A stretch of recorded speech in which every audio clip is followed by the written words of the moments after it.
Edit layout. And 2 more items and 2 more items group. Edit layout. And 2 more items and 2 more group. Settings button. Group. Edit scene button. Other streaming action. End stream button. Mute stream button. Group. And we are live. Control shift in. All right. Oh, Just me muting everything. Yep. Just leave the mics on. Just let people roll in. Just casually vibe for a smidge. Mute primary mic. Yeah. Collapse button. Hopefully. Make sure I'm commenting on all the things that Switch exist. primary microphone. And 21 more items and 3 more items dialog. Mute stream button. Sound check button. I'm gonna You're currently on a button inside.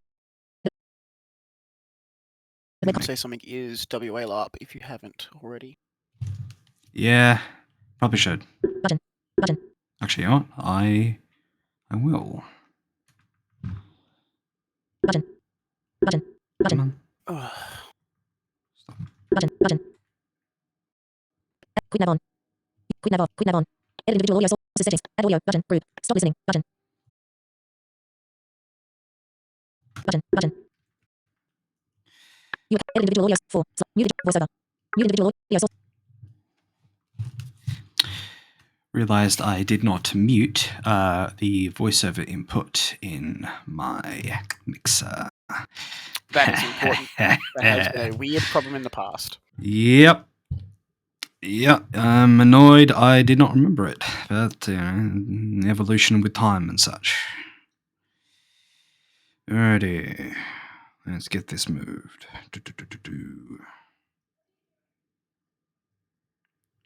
Boom.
Alrighty.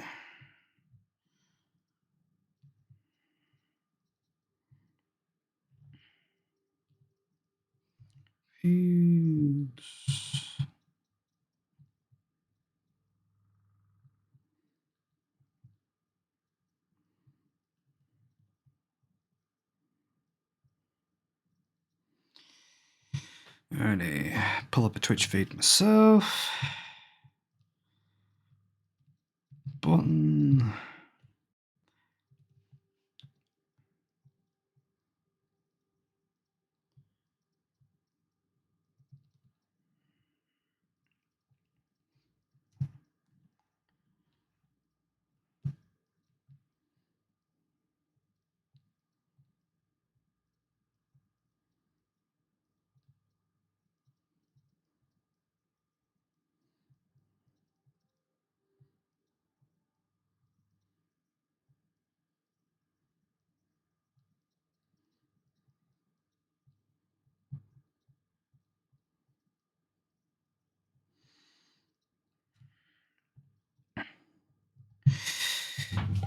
Alrighty. That's that done. Oh, good lord. Yeah. Yep, so for those of you either jumping now or here now or whatever, yeah, just gonna vibe for a little bit while you're falling. Rather than having it be all entire dead silence.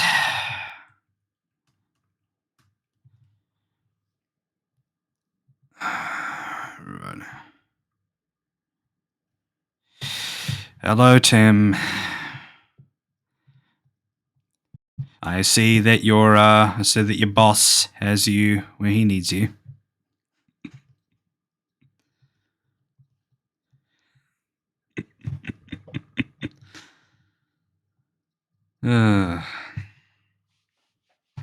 If this entire podcast is just me talking to the team, that would be very funny.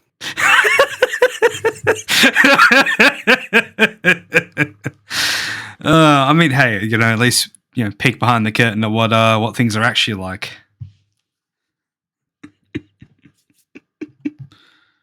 And plus, they can direct questions to the good topics, as it were. Yeah, maybe. Plus, you still got a few on one of those Facebook posts, so you've definitely got something to go off of. And I'm sure the second 2 or 3 questions are asked, your brain will get firing, and there'll be more than enough. Oh yeah, like if any conversation or anything you've witnessed of my brain thus far, that is a fact.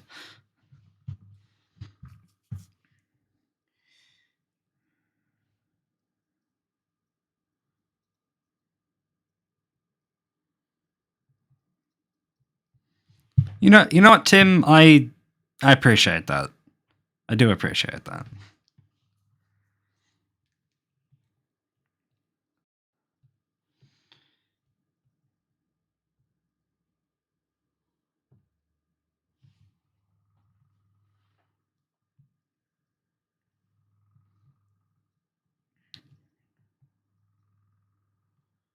Alrighty, pull up the Facebook post.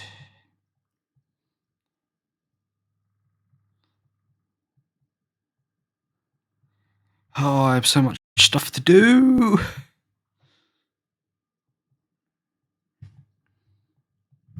Yeah.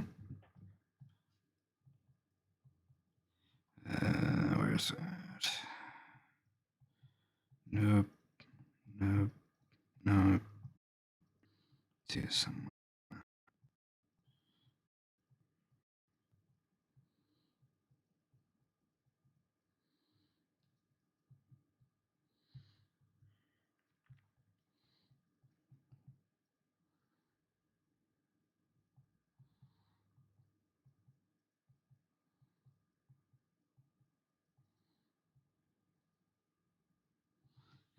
We'll just go through this way.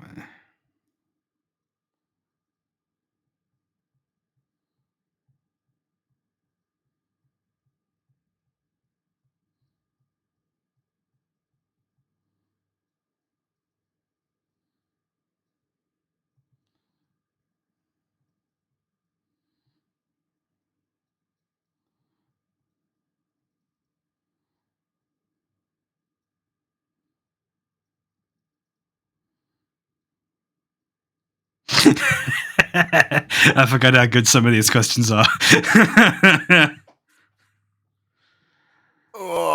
I remember reading over them, but I don't remember them specifically. So I'm going to go into this with blind confidence. Yeah, there's a couple of funny ones here. A couple of these, in terms of asking about theory stuff, I may have slightly contributed to at one point. Fair enough. To maybe stir up that amount of interest, but we're not gonna worry about that. No one's done anything wrong, I'm sure. No, not yet. But such is things already.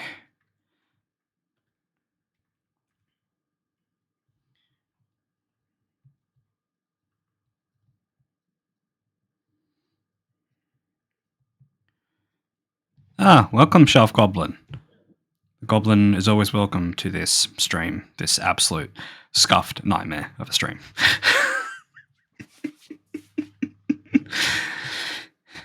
Alrighty. Chat, do me a favor. Does everything sound more or less good enough to you from the both of us mic-wise? This is me talking. Skittles is talking, so you can see how I sound. Yeah, Skittles should sound fine. Maybe a little quiet, but otherwise fine. And hopefully I'm not too loud. I'm making the effort to stay a little bit away from my microphone.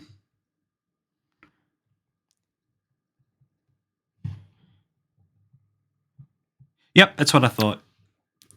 I'll just try to project and make sure that my microphone is close to my face. Sure. But yeah, chat, if Skittles continues to be just a little too quiet, just, again, let me know, and I'll pop in, bump him up a bit. But with that, let's hit the big red button, and let us begin. Where is the big red button? There it is. There it is. Right, good evening and good afternoon, everyone. Welcome to the Wanderer's Guide to Esterra podcast. My name is Luke. I'm your wandering guide. This is episode 10. We're here. It happened. How? I don't know. I still don't know.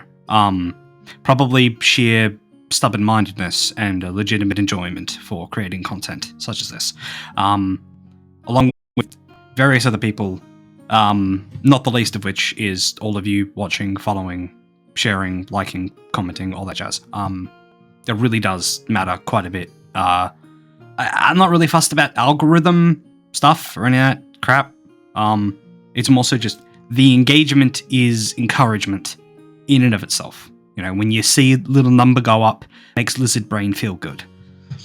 And you are all contributing to my lizard brain satisfying addiction. So, this is your fault. But enough of that. So, announcements. Very, very significant announcements. Concord is coming up very, very soon. We've got 4-5 weeks, something along those lines. Get your tickets bought. For the love of all that is good in this world, please buy your tickets. There are so many people that are going to this event, that I know are going to this event, that want to go to this event, that are not buying their tickets. Please buy your tickets. Please, please, please buy your tickets. Get them bought. We've got I think from memory from training Skittles, it's less than 200 people have bought tickets thus far? We're at about 185, I think, at last check. Yeah, so, get your tickets. We had over 250 people last time. Yep, closing in on 280. Yeah, so please buy your tickets, make the game nice and big, because nice and big means good numbers, means very good numbers all across the board, which means the game continues and can get bigger and better, and we can keep having cool stuff like smoke bombs going off. Skittles didn't get to use it, but was definitely planned. That's still very cool, and it happens because people buy their tickets and turn up, and cool things happen. So please do that. Character submission as well, please do that. I do not know when they close. Probably a week before, imagine. Probably more. Yep, they close the Friday before game, so that would be, if the game is the weekend of the 23rd, they'd close on the 15th of September. That way we've still got that last weekend to put together character packs. There you go, right from the horse's mouth.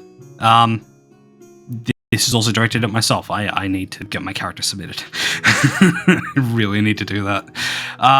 Or else I'm not going to be able to heal people with magic, which is the thing I would like to do.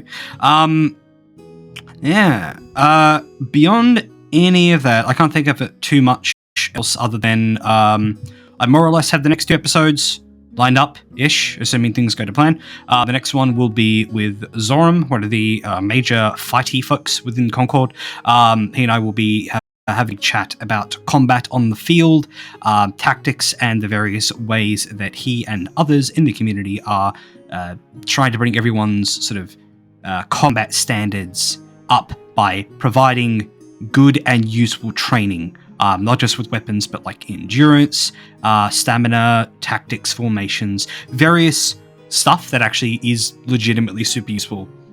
Not necessarily just to Concord, but to the fighting LARPs in general across WA. Definitely feel free to jump into that one and watch a point during it. I'm actually weirdly excited for that because as a non-com, that's not a side of the game I generally get to bear witness to. But the way they seem to want to shake things up and the way they have been shaking things up, from what I can tell, seems really cool. So, jazzed for that. And then, of course, we will have the Winds of the World after that, more than likely, if my estimation of things is correct. Going to be start scanning for a guest or two to jump onto that one. I'm not sure if it's going to be another really big long form one like I did last time, that big roughly 7-hour monster, where we just combed over every single little thing and gave all of it its delicious attention to detail, because it is very detailed and very, very good. Every single time. It has yet to miss. Might be shorter, might be longer, we'll have to see. But if anyone is keen to jump in as a guest, just feel free, DM me on Facebook or through the Discord. There's various ways to get in contact with me. Or just talk to me at a training. I'm also usually at those. Yeah. That's pretty much the most. I guess I'll do my due diligence for Sam. If you have any uncollected character packs from previous summits, go and get them, please. Or sort out a time to collect them, or have someone else collect them for you. Please do that. There are like a surprising amount of them left over. So please do that. Be super, super appreciative of that. With that though, we will now ping over, because this is episode 10. And if it's, kind of a 10th episode, a milestone like this without doing something cool, and luckily something cool just kind of fell into my lap, or more accurately into my DMs. On top of not just having episode 10, also around the time I was getting episode 10 and episode 9 and episode 8 stuff sorted out, the YouTube channel got over 100 views. It is now close to 150 in the short span of time difference, which is kind of wild and cool. It's nothing compared to many, many other channels, but that's, for me, that is a hell of a difference that I absolutely adore and love. So thank you for that. But yeah, big milestone. Deserves big deal. Deserves what I think is possibly one of the biggest, if not the biggest and best guest I could have on here. Our own lead writer and general Concord brain aficionado, Michael Harris. Skittles, welcome. Hello. Pleasure to be here. Yeah. This is... Your ears aren't wrong, folks. This is actually how I still can't believe it. I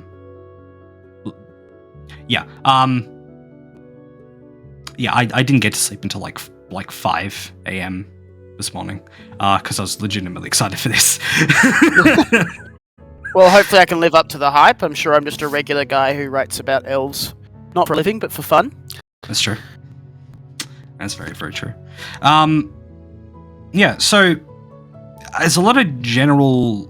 So the general idea for this, before I say anything more, is basically we're just going to have a bit of a conversation. We're going to have a bit of a chin wag and a few questions from the community, and a lot of them are going to be from me, about Concord in general. Now, if I've said this to Skittles already, very, very clearly, if there is something he's doesn't want to reveal or any kind of that jazz, has the right to refuse comment at any point without question, comedically or otherwise. Anyone who's been around me during a training, particularly the closer and closer we get to the game, as much as my team dislikes it, I'm far more likely to say things than not say things. Yeah, Yeah, I witnessed this many times. It's fun. It's cool because it helps to build hype and build interest to the game itself every time. So, should we deal with the obvious question first, or shall we safely assume everyone here generally knows how Concord started? I don't think many people know how Concord started. A lot of people have impressions and thoughts. We see a lot of stuff that comes out that we think is incorrect, but it's not like our origin story is something that is notably important to how the game works. True. But I think it's a lot less exciting than people think, and a lot odder, a lot more weird. Sure. It's definitely a snowball effect, like, because we just went to go over to Empire because Empire seemed cool. That then turned into, hey, we can make this an actual LARP over here, and then it just sort of pinwheeled from there, right? No, so first point of clarity, I've never been to Empire. I've never been to the UK. I've only ever been, in terms of international games, I've done the Germany trip. So I've done Conquest of Mythodia and Drakenfest back in 2017. But I've never actually been to the UK or played Empire. Mm-hmm. People on the team have, but I haven't. Okay. So then all sort of pinwheel. So was this just you just found the rule set and liked it through like podcasts or just through general connections, or? So I try to stay abreast of big LARPs across the world as much as they can. It's hard. Some LARPs don't do a lot of English posting on social media or don't have a huge web presence. I'd been vaguely aware of Empire for a couple of years, but in all honesty, I frequently got it confused with Epic Empires, which is a German LARP that runs roughly the same time. So a long period of time, I thought they were the same thing. The thing that stopped and switched that out was in 2021, late 2020, I think. Mm-hmm. I watched Mark Holmes, one of his videos, one of his first Empire post-mortem that he did with his friends from Plaid Hat Films. I was like, okay, this actually sounds like a very interesting game. This sounds like it's got a lot of fun stuff to it.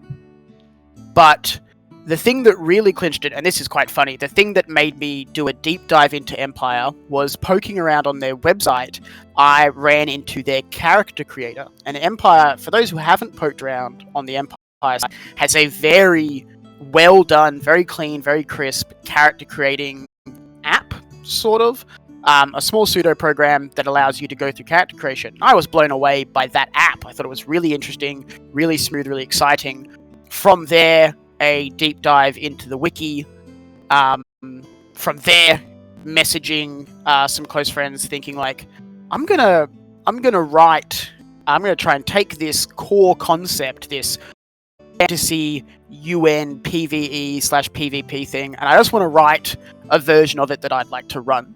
In the same way that most LARPs start as I'm just going to write this for fun. I have no intention of writing it. Anyone who says that to you is clearly lying. So I wrote that. I wrote originally what I called the Big Old Book of Concord, which was essentially our first 3 texts in one big text. I think it was something like 40,000 words. I'm actually going to bring it up right now. So I wrote the Big Old Book of Concord. It was closing out, I think, on 2020 when I wrote that. In November, there was if anyone's heard of NaNoWriMo, which is National Novel Writing Month, which is a self-imposed challenge where people try to write, I think it's like 20,000 words in 20 days to write novels. There's a game design version called Naga Demon, National Game Design Month, and the goal is to write and run a game in a month. I didn't do that, but I did resolve to finish writing Concord in the month of November 2020. Mm-hmm. We wrote the Big Old Book of Concord, which was enough for the game to launch. From that point, I was sitting and umming and ahhing. The overall LARP landscape was pretty full, and I was thinking, oh, okay, well, I'll wait for some games to end, I'll wait for some games to wrap up, and maybe I'll wait for this to happen or that to happen. And a friend of mine said, if you want to run this game, you should run this game. If you're going to wait for games to end, you'll never run this game because you should do this on your own timeline, which was very accurate, very true. So after writing it in November, I spent December recruiting the original team. We launched and announced with a date, a Facebook group, the 3 base rulebooks in January, I think New Year's Day 2021, and we went from there.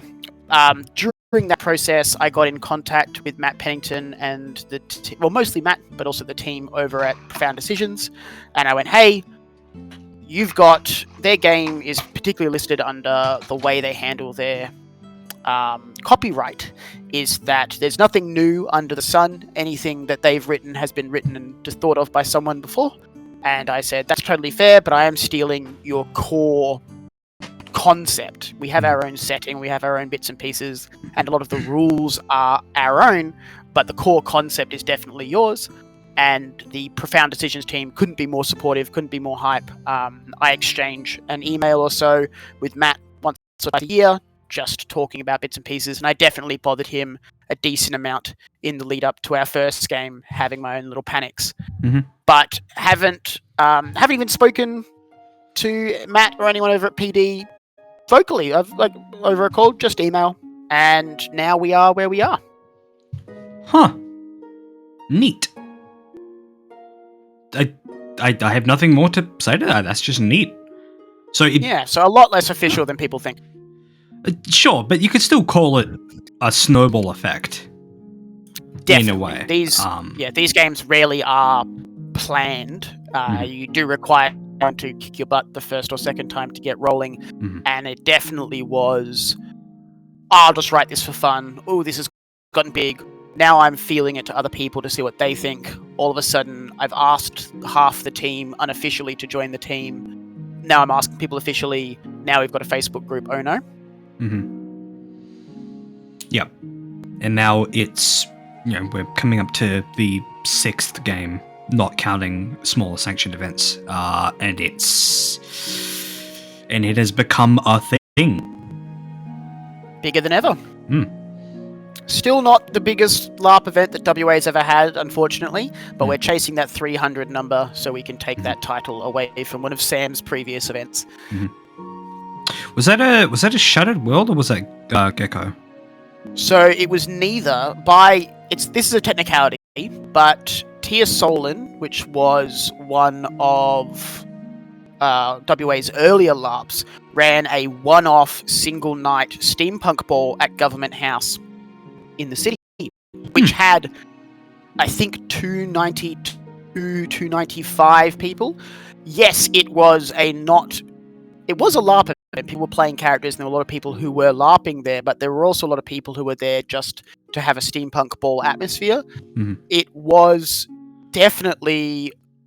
It's a technicality that it's the biggest LARP event that WA has ever had, because it does get 292, and yes, it was a LARP with LARPing happening there, but not everyone who was there was LARPing, if that makes sense. Yep. We'll definitely pay it. If we can hit 300, and that'll be great. We'll go from there. Cool. That's actually kind of neat. Fun. Cool. I'm learning fun things today. I'm very happy about that. Yeah. Cool. Well, now that I have the actual official story, cool, I can actually direct people to the actual story. Because I've definitely gotten... like everyone else, I say everyone, that's unfair. Like a lot of people, I've definitely gotten that wrong myself. It's totally valid that people have. We don't have enough time to write all of the Concord stuff that we need to without spending time writing a how we got where we are out of character story. That doesn't seem important in the scale of things. Sure. Fair enough. Alright, so unless there's any other pertinent, more of these sort of behind the scenes background questions you think are worth asking now on the heels of that, I'll flick over to the Facebook Facebook post. We'll start chunking through some of these, because some of these are spicy and some of them are incredibly funny. Oh, well, let's see what people have got.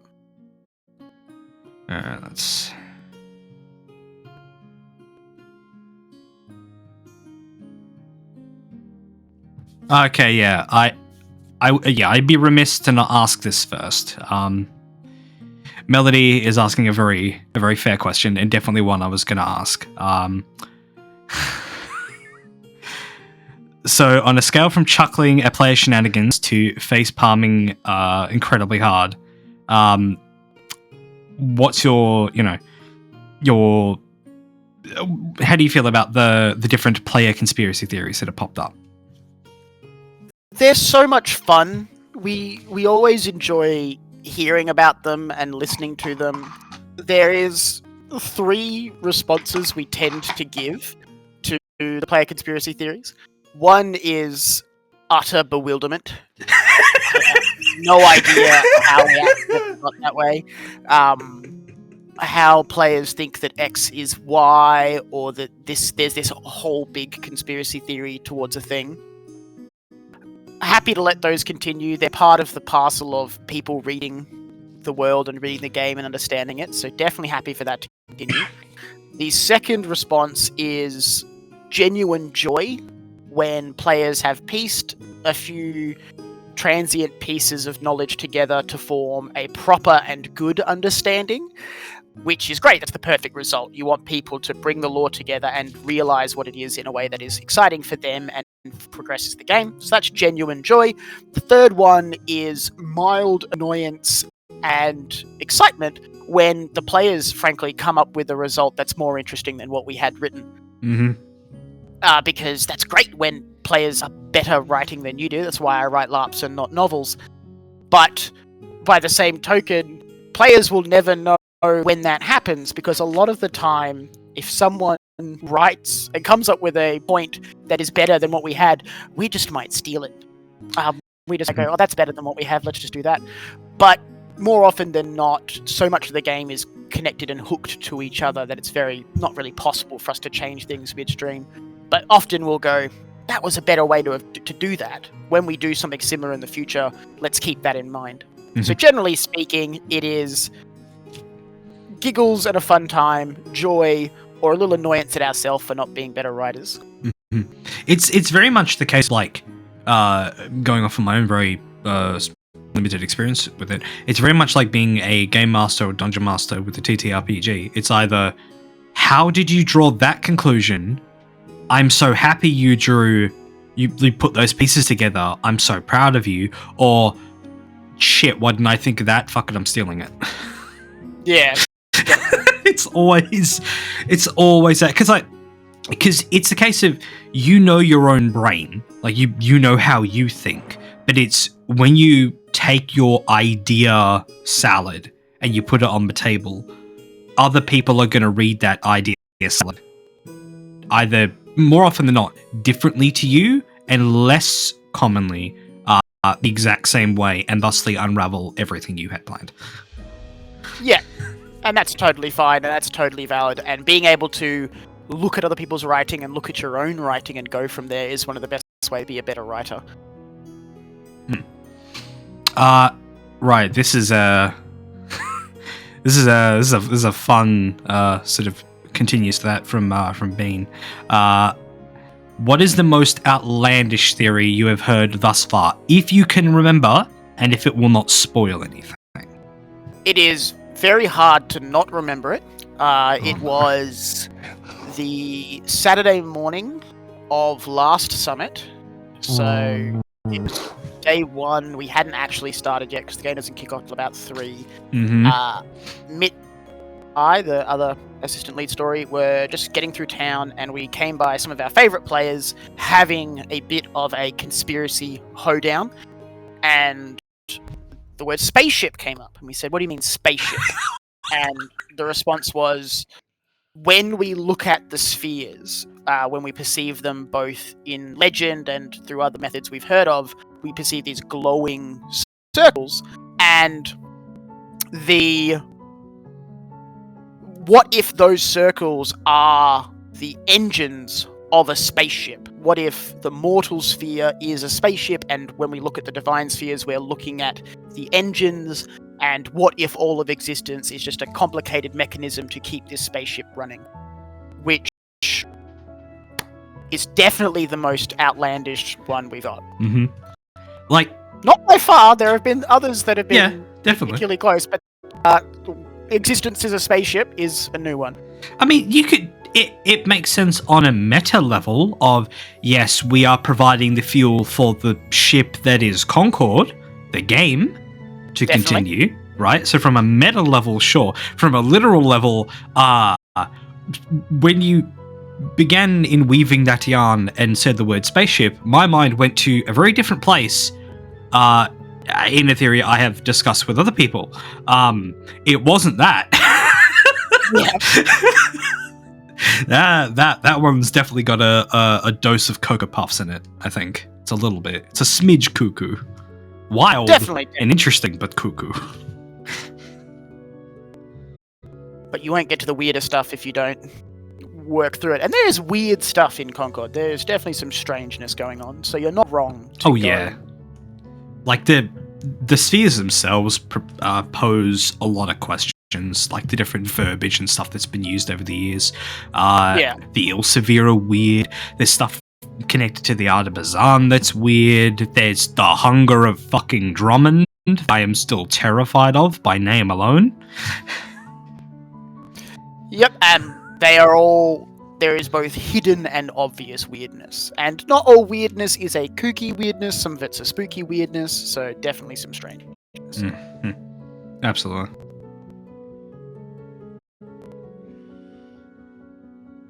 Okay, yeah, alright, fuck it. Joke question time, because it needs to be done. Sure. Are the rumors of you hydrating solely on the tears of the player base true?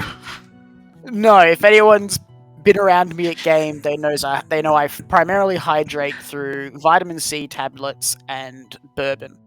When it comes to player tiers, what I can say is, more than people realize and more than people give Concord credit for, it's a game towards emotional buy-in. Concord has a reputation for being a tough game that you have to spend a lot of brain power to solve, when in reality the best way, in my opinion, to play Concord is with your gut and your heart. And I much more enjoy a player who cries and cheers, who feels and fails, than one who views the game as an intellectual puzzle and succeeds. So, do I feel myself on player tiers? No, but it definitely makes the game easier to run. Mm-hmm. Nope, that is a weird thought that popped into my head that I'm not going to say. Nah, screw it, I'll say it, it's funny. You may not fuel yourself and hydrate yourself on the tiers, but they certainly lube up the gears to make this correct. Increases your RPs per minute. Mm-hmm.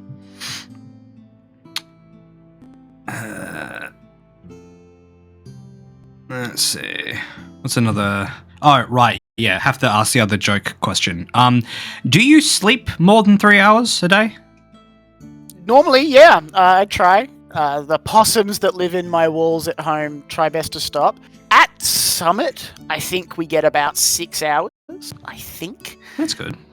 Yeah, we get a pretty decent amount of sleep, particularly because, once the midnight sort of content wraps, we're often so beat. Like, we're so tired. So midnight tends to roll around, we get to bed, we get up at 6 and go again. Mm-hmm. But no, I definitely try to get some sleep. I would be less stressed about the game if I slept less, I think. Because you have more time to work on stuff.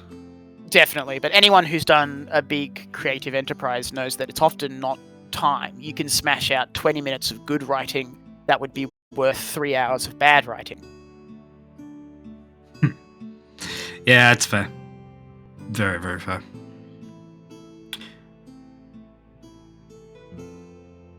Where is it?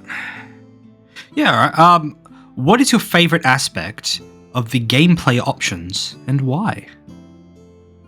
Oh, that is tough. It's a big picture, but if I had to say one of my favorite aspects of the game and how you can interact with it is I do love the foreign diplomacy. Mm-hmm. I think a few other people do as well, so I very much enjoy the ambassador gameplay, to a lesser extent the spymaster gameplay, but also trade with foreign ports that naval investments get to do. It definitely allows a sense, and it really controls that sense that Concord is a part of a bigger world, which I very much enjoy a lot. And foreign diplomacy also really hammers home the low fancy elements of Concord. We can, dealing with heralds and the arcane and the mysteries of the Greenweald or the Null or the Ilsevere or the Onyx aristocracy is great, and it's a lot of fun, solid fantasy there. But when the Dendari say that we're very interested in trading with you, but you have to maintain a solid economic base and not debase your currency, that brings a level of authenticity and reality to the game, which I very much enjoy. And if we can keep the game grounded in real stuff, things like land infrastructure and foreign diplomacy with other nations and the interesting web that is, it can make the fantasy stuff pop. You can't have light without dark in that sense. So I think foreign diplomacy from a title perspective, but also from things like trade with foreign ports, very, very fun. I entirely agree. I've said this to you on a couple of occasions, and I've definitely said it to other people. Like, one of my favorite things about Concord is when outside influences come into Concord, and it's not always just the heralds. Like, the heralds are really interesting, and I've interacted with, I think, one of them, maybe two. But it's like people just either, whether they're outside from the Concord entirely, or they're like people from within the Concord, but these are like specific figures. So like having Andashi farmers and nomads turn up, or some like Lorenamarian officials, that sort of thing. Having people from the realms come into Passage that aren't players, that are figures of note, whether they be low or high in the food chain, as it were, or just people from outside the Concord entirely, as I said, from the different foreign nations, whether enemies or benign, is cool because it often demonstrates and reminds you this is a world that will also interact with you, not just you interacting with it. Definitely. And if players are looking to get involved in that sort of gameplay, it does occur at a bunch of different levels. I think the easiest level is a naval investment, trade with foreign ports. If they've got a port open to the Concord and you do that, not only will you get a reasonably predictable supply of goods, but you'll also get a paragraph or two of what vibe you get from that sort of experimentation and that travel. Yeah, I'm definitely heavily considering, assuming my character lives through the coming summer, definitely tempted to jump over to a naval investment just to go other places and just do what has kind of become my character's thing of like, I want to learn about cultures because it's the best way to understand the people. Definitely. Assuming you survive, based on some stuff we worked on last night, that'll be a thing. Town might be a little dangerous this coming summit for a brief period of time, but we'll see how that goes. Oh, and that is my other favorite thing, is when we are reminded that things can still come to Passage and shit can get wild. That is my other favorite thing. A lot of people would cite my excitement from that to be linked to the Debt Reckoner. It is not. I was very explicit for people to stay away from that. No, the thing that made me lose my mind the first time was having the Greenweald Ego a couple summits ago be turned into a bear. That Iron Valley Ego, not Greenweald. Sorry, my apologies. I got that entirely confused.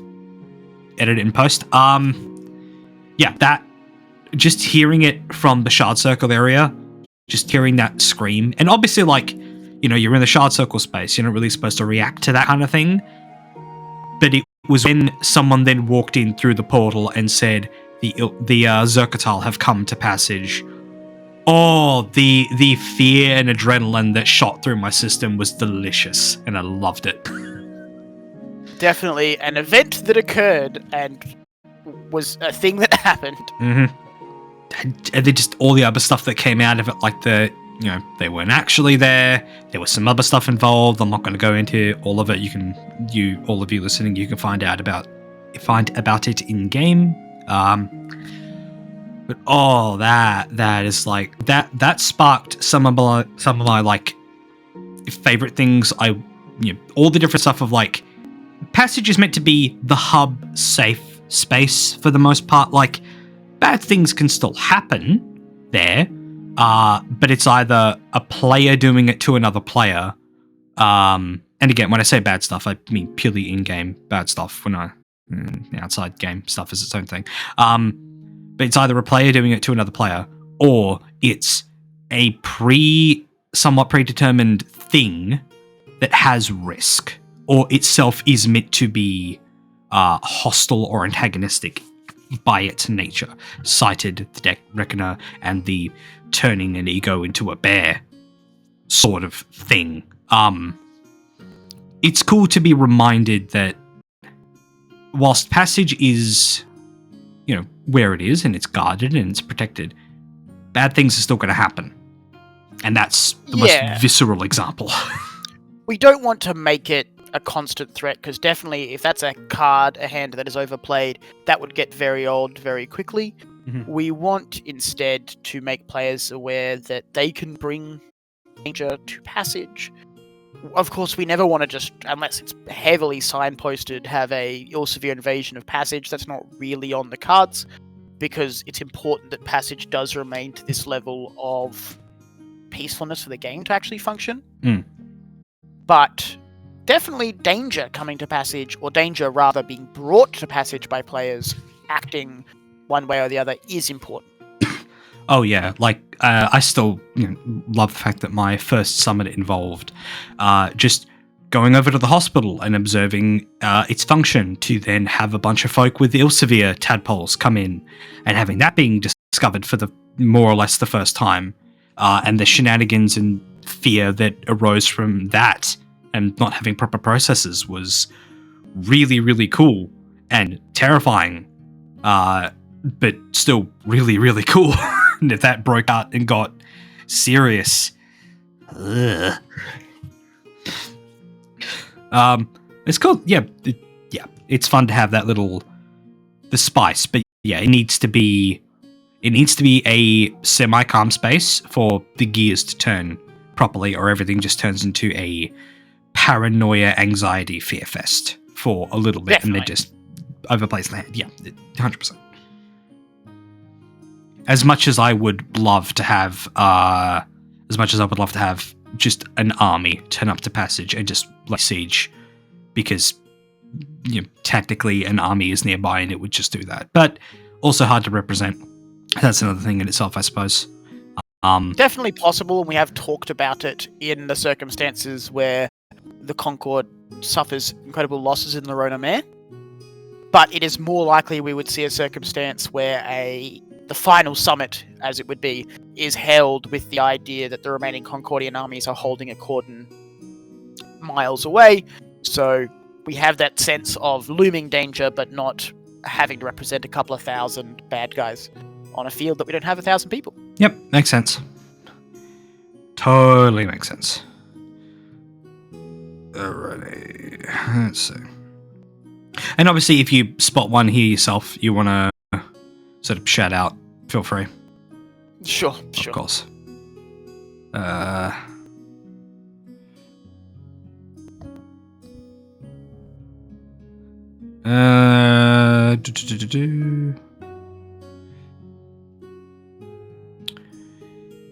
Oh, this is a fun one.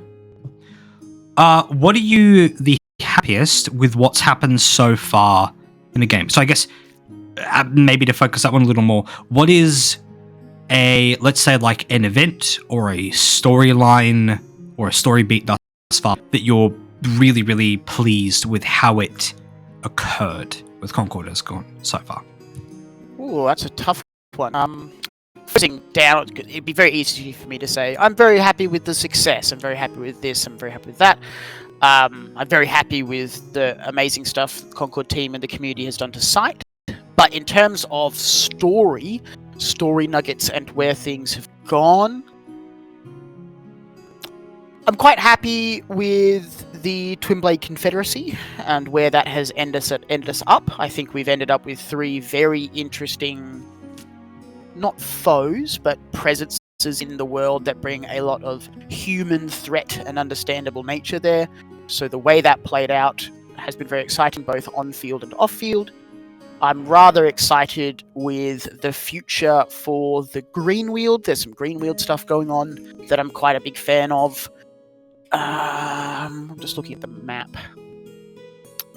I like the crescendo we're having in Wayland with Bordevar and the Onyx Aristocracy. I think that's quite good. And in a more quiet, off the side sort of idea, I'm very happy with the Dendar stuff that's happening. It's difficult to point at one specific thing. Of course, the one specific thing that all of the team will say is very good fun is Slangman. Slangman is the best, and Slangman is the best piece of content we've ever written. But of course, that's not for everyone. That's not for everyone to know about. It's the best piece of content we've written, and it's a great piece of fun. Slangman, if you get involved in Slangman content, please enjoy Slangman for the situation that it is. Of course, that's really all I can say about Slangman. You fucker. This is the literal first time I have ever heard this. Yeah, definitely. Slangman is a piece of international, interrealmic, intercosmic content that is deep, deep in the bowels and the bones of the Concord in more ways than they know. But that's probably the most fun. I definitely think there was a lot of fun writing that. In the greater picture of things, I think it's the evolution of our bad guys, I think, is the easiest one to say. Mm-hmm. All of our bad guys have very fun stuff happening. The Twin Blades collapsing into the TPA, the Balites, and the Golden Fleet creates a very interesting concern there, and there's definitely going to be some fun content there this game, both in the wins and in person. Onyx Aristocracy slowly getting built out, and there's stuff that's happened with the Onyx Aristocracy that we never would have seen coming. Danaka Remortis getting to set up shop in Vassatal was never on our radar, but definitely happened. Then we've got the Zekatal. The Zekatal had a rough run of it for the first 3 years of the game. Definitely got one good win and then just had nothing but bad defeats. So they're in a very different place now than they were at the start. And finally, the Ilsevere. The team has put a lot of awesome work into the Ilsevere, both over the years and thanks to stuff that's happened right now. So I think you can be very excited or perturbed to see some fun Ilsevere content coming over the next, say, 2-3 years. That's terrifyingly ominous and awesome. Just my favorite flavors of ice cream. Yep. Delicious.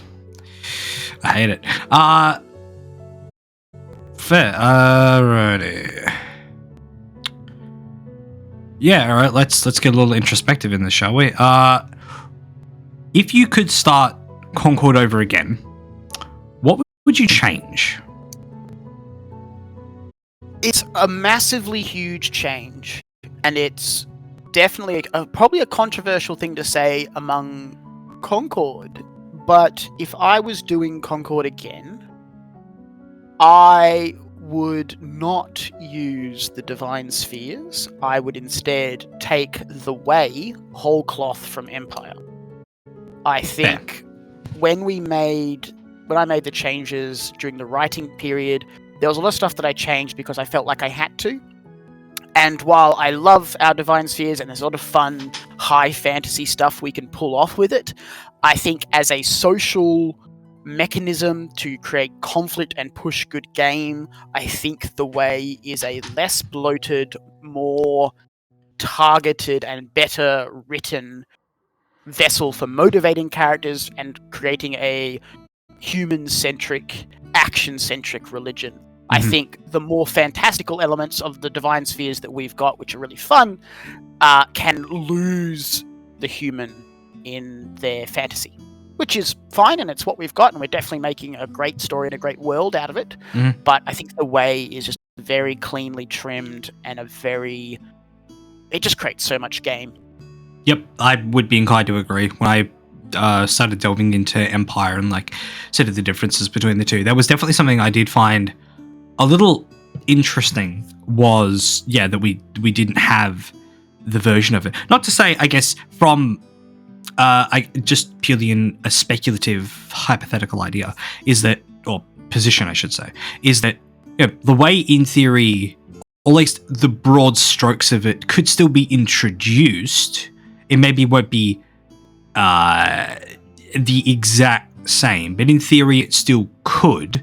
But there's still the case. It would still have to be changed around.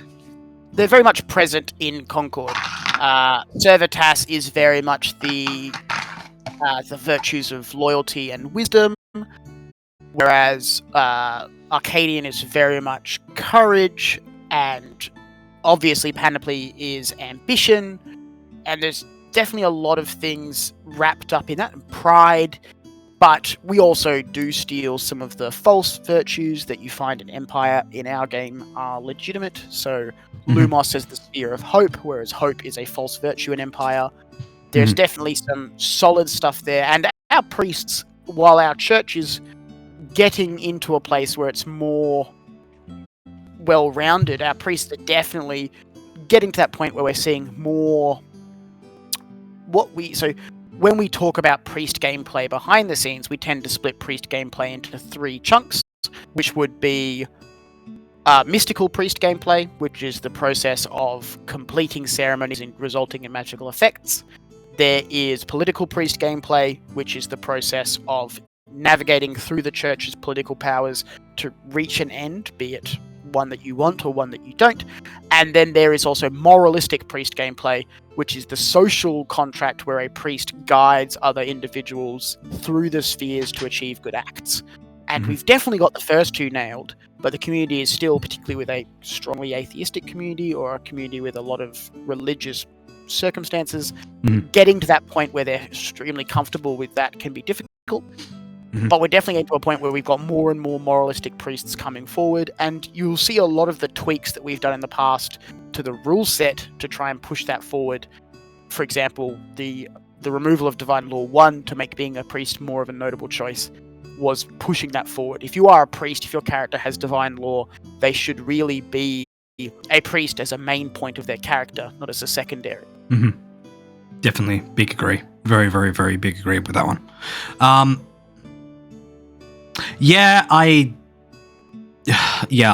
have to say I overall agree. I definitely like the difference in that, the sort of recasting of the arcane realms into the divine spheres, and sort of the similarities and differences there. I still like it. I think it's still definitely an interesting and fun take. However, it definitely seems like for Empire that it's still a big thing to balance, but because it's separate from their religion system, it's balanced in a different way. And obviously with having to also balance it in Concord as both a power aspect and political aspect as its own, but the power aspect and the social aspect on top of different religious connotations to real world stuff, definitely seems like a handful that I would say from a player perspective is definitely, as you say, I agree, it's coming to a point where it's a much more morally grounded, where it can do the thing it's meant to do socially, not just mechanically. Definitely. And we can only hope to see that grow and become more prominent over time. 100%.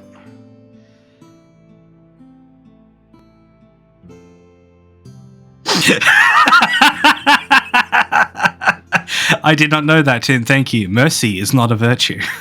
Mercy is not a virtue. Hope is not a virtue. Hatred is not a virtue. Like that. It sounds like something you'd get on like there'd be like a tattoo or something. Just like mercy, it is not a virtue. Yeah. Like, oh, that's so edgy and metal. What else we got here?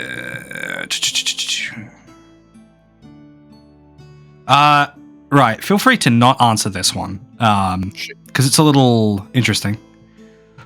What plot event that has occurred so far has gone the most off the rails? Very easy to answer. It was game 1. We went, here is a free embassy for you to align as you want. Ambassador's very important job is to receive foreign ambassadors and have that conversation and formalize that interaction. By the way, a ambassador here later today. The players then proceeded to align the embassy to the Twin Blade Confederacy and immediately went off the rails. Immediately, the Concord went down a totally different path than we saw coming. 3 or 4 pages of NPC brief to deal with that negotiation were irrelevant, and the Concord has ended up in the circumstance that it is now. We learnt from that was an important learning point, which is never assume the players will do what you think they're going to do. Be prepared not to jettison work that is unused, but be prepared to let it go and not be overly hung up when that does happen. And above and beyond everything else, have fallbacks, but also enjoy when the plot goes off the rails. Mm-hmm. Without that shift, we've ended up in a circumstance wildly different. And again, if we didn't want that level of not randomness, but unpredictability, we would write novels and not run games. Yep, makes sense. And I kind of had a feeling that was going to be the particular thing you were going to point to. It is the most obvious, I suppose, for very much want of a better phrase. But it's also a very, very good example of that.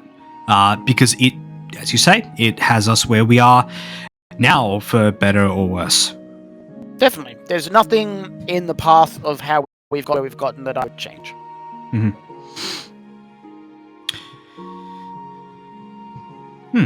Fair enough.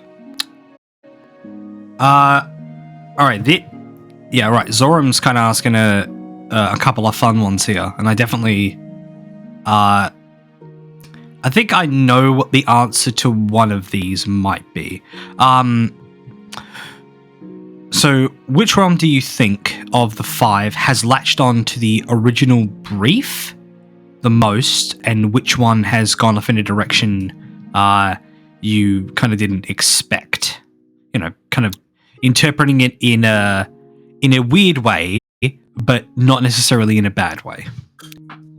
One real quick before I answer that is, Brensa in the chat asked, speaking of Game 1, was the reaction to the Artabazani ambassador what you expected? No, but also I'm not actually sure what we expected. It was 3 years ago now, so it's a bit hard to be entirely objective. But we learnt a lot of things in that game. One of them being that players are intrinsically opposed to characters whose pitch is businessman. That just doesn't go down very well. Characters who are businessmen and business folk don't enjoy competition, and people who are opposed to dyed-in-the-wool capitalists don't enjoy them. So it's kind of unsurprising in hindsight that went down about as well as it did. In regards to realms, who's latched onto the brief and who hasn't, I think it should be of no surprise that Iron Valley has latched to their brief the clearest and cleanest from the original pitch. Mm-hmm. They've got a very strong community ethos. The meme of saying, we stand together, and then Iron Valley folk just come out of the woodwork is very true. They were the biggest realm until last game when Loronomere shot past them. They have such a strong out-of-character bond as well as an in-character bond. They definitely also, like, that ethos of their heroes and that binding together really lives large in the characters and the world that the Iron Valley have. Mm-hmm. So I definitely think Iron Valley has grabbed the brief the hardest. I think the realm that took what we had and then made it their own in a way that was better is Loronomere. So Loronomere was definitely pitched as way more of a political punk circumstance and a lot more of this what will we be sort of thing. But in reality, presenting a void without guidance often lets humanity occur, and the Loronomere we've ended up with is far less of a high idealism, political philosophy man kind of vibe, and instead is a cutthroat, capitalist, survival of the fittest, but also very intrinsically loyal to itself. You just have to notice that Loronamere characters hold more titles than any other realm, because Loronamere votes for Loronamere, but behind the scenes, Loronamere is at each other's throats every single step. Loronamere is very much a nation that's still trying to find itself, but that's part of the parcel of that. The nation is trying to find itself both in the lore and on the field, but they've also resulted in this two-faced, this very cutthroat behind the scenes, very extroverted in front of the scenes. They've got part of the Italian, but a lot more of the French than we definitely anticipate off the bat, and rather than fight that, we've been trying to take steps to legitimize that and bring this all together into a Loronamere that is better for the game and better for the players. So I think they've definitely the ones who've iterated and innovated on the realm more than any other. Yep. Makes absolute sense. And the thing of like Loronamere supporting, instead of being very vocal, very supportive of each other in public, and then behind closed doors, they're very, the smiles drop. They get a lot more sort of focused and very precise with what they do, is definitely something I have heard of plenty of times. The brief, if you read certain parts of it, it does suggest that is the case, but doesn't outwardly say it, which I think is very much a flavor win. And I've kind of witnessed this exact thing myself, both as like sort of an out of character sort of observance for fun, and in character observance, both in person and just overhearing things people think I didn't. It's very cool. It's very cool to watch Loronamere do their thing, and the way they interpret the brief is, and have interpreted the brief, and it becoming what it is, I agree, is very, very cool. It's very much a beast of its own making. And much like the rest of the Concord, it's fun to see the hamster running the wheel, to see how fast and sort of where that wheel's kind of going to turn. It's fun. It's super. Definitely. The Loronamere we've got now is better than the Loronamere we wrote, and that's the way I'd have it every time. And they've definitely got a lot of fun Loronamere stuff coming.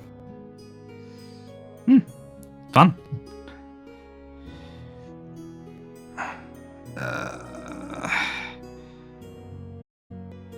Alrighty.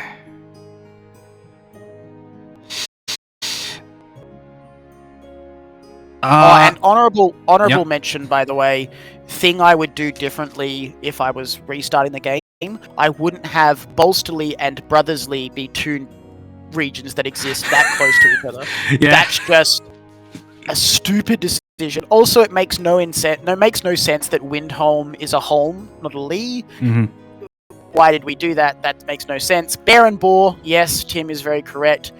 Having the Bear cult and the Boar clan both exist in the same geographic region, doing similar actions, both being 4-word mammals that start with B and end in R, probably wasn't a very smart idea.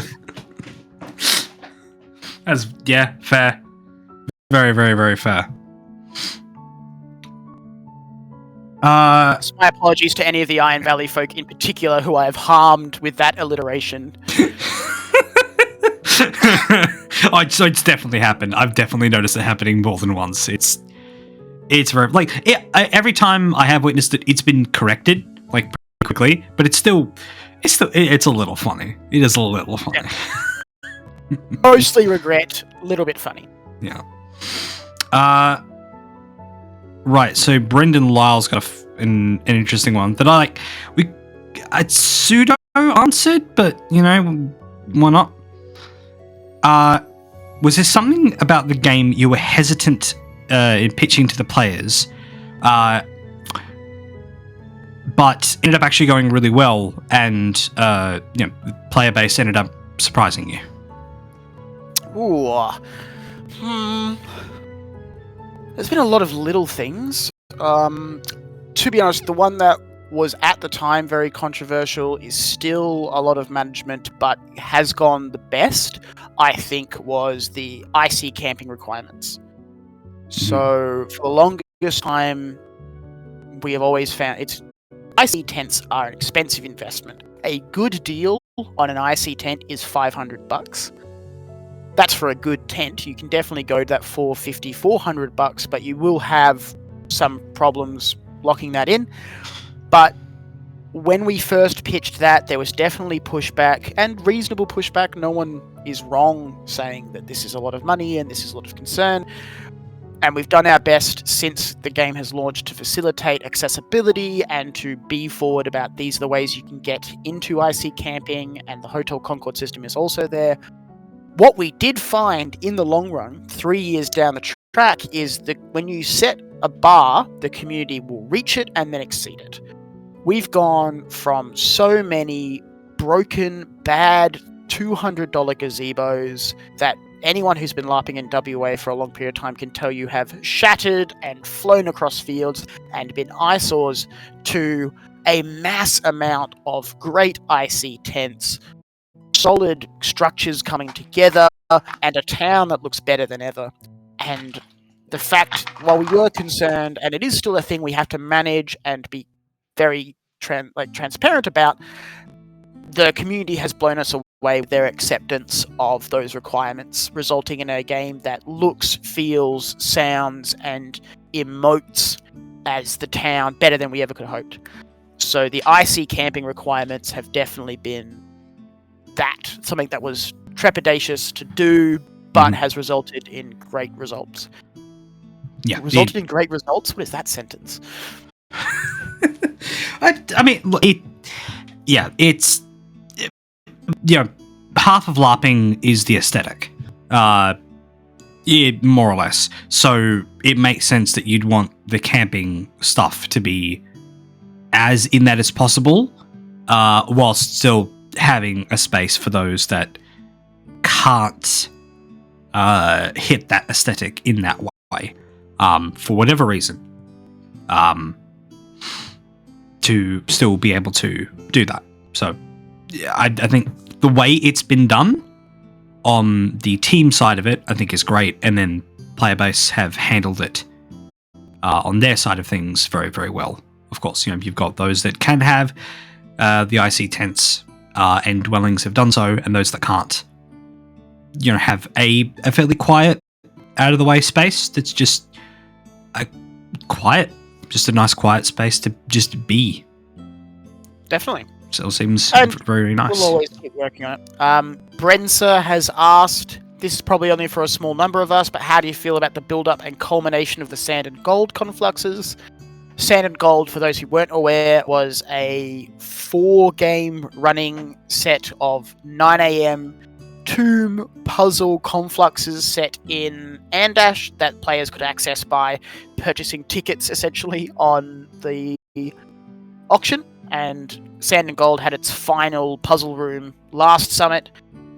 I think for what we wanted Sand and Gold to be, it was exactly what it did. I'm not going to say that I miss it, because not having to write and run a conflux at 9 AM is great. I love not having to do that, particularly now that we've managed to fill the slot with the new strategics. But if you liked Sand and Gold, if you liked a weird puzzle-centric black box with some real teeth, don't worry. That stuff is definitely not going away. I can think of at least one conflux this game that will have a lot of those themes to it. Mm-hmm. I'm happy it's gone, and I'm happy it was here. Sand and Gold definitely did what we wanted it to do. Mm-hmm. Yeah, definitely having heard about Sand and Gold after it happened, kind of immediately put me in the brain of like, oh, this is something I would actually love, because it's puzzle solving with danger in a very, like, it's the kind of puzzles I love.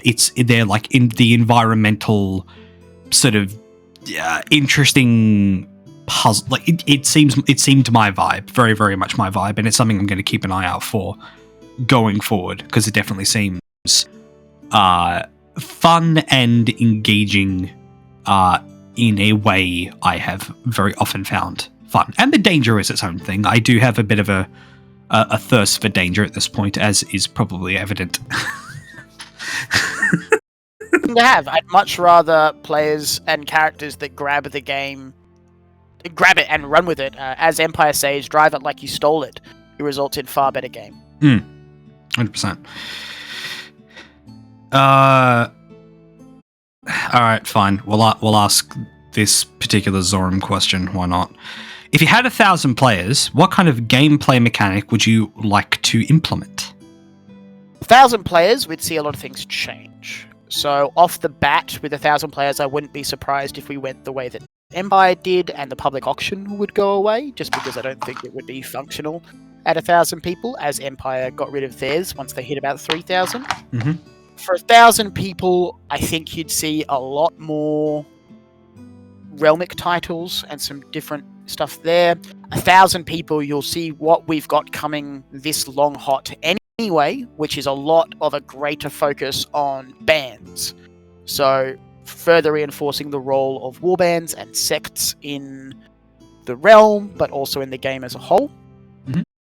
1,000 people, you'd also probably see an increase in the number of confluxes and the speed at which confluxes are run. So we like to operate on a 10% NPC crew size to player size. So if we have 1,000 players, I'd like to have 100 NPCs, or in that case 90 and 900 plus crew. So you'd see a lot more confluxes. In terms of aside from that, we would also probably like to see an expansion in the number of realms, but that also would require a different understanding. One problem that both games in the past have suffered with is if you're planning to run a game for 1,000 people and you've built a system to handle 1,000 people, but you have to run 5 years of 200, 300, 600, 700 people to get there, those 5 years of game won't be as good as if they were designed for the amount of people that you have. So build a game that works for what you've got, for the amount of people you're getting reasonably, and then build scaffolding to grow. Don't build a game that will feel small in the space you've set for it. So it will be hard to pick what we'd add to the game aside from those sort of changes without the slow trip to being that big. No, my thoughts are more or less in the same space. You'd want to run the game for the expected, have a target minimum of 100 players, and then make a game that would fit 100 players. And then if there's more, assuming you've properly observed the community enough, which I definitely think happened with Concord, then you can have the game grow, as you say, to grow naturally over time to fit the expected player base, whether it stays at the same rough number or expands as it has. Now it does lead into a fun question. Let's say we have the point of, a new realm is entering the Concord. I'm going to get some fun heretic words being screamed at me for this. Let's say of all the foreign nations, all of them, that includes the adversarial ones, which one do you think would be the most interesting to join the Concord? Interesting. In terms of maximum interesting would be the Onyx aristocracy. Yeah. Because it's the most alien and impossible. I don't think you could have the Ilsevere as they are currently join the Concord, because it's role-playing a hive mind isn't very good. It's not fun. It's not doable. So there is difficulty there. I think the Onyx aristocracy are probably the most interesting, because rationalizing living with the undead and the role that having that in a society plays is very strange. But again, because of that exact reason, it's not likely to happen. Mm. I guess I'll throw my own 2 cents into this. I think if we would remove the Onyx aristocracy from the table, which I agree, it would be the most interesting overall. I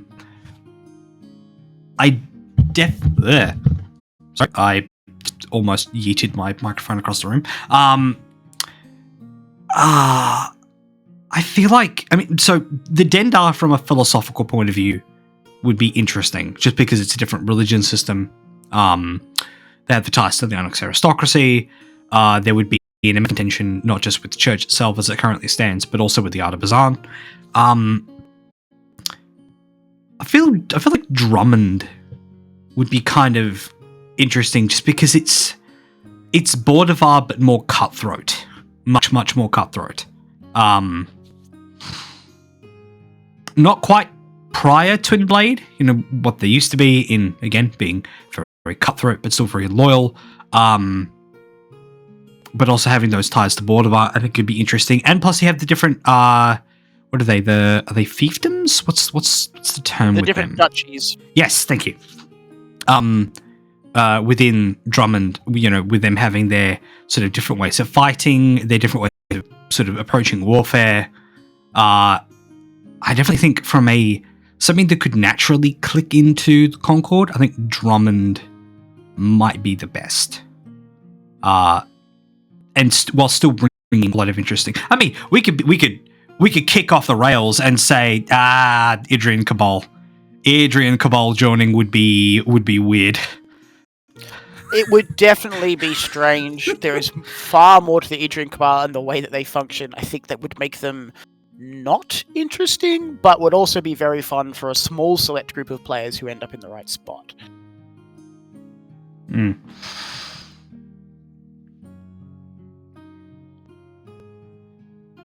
Just 1 second, just need to ban a bot. Good job.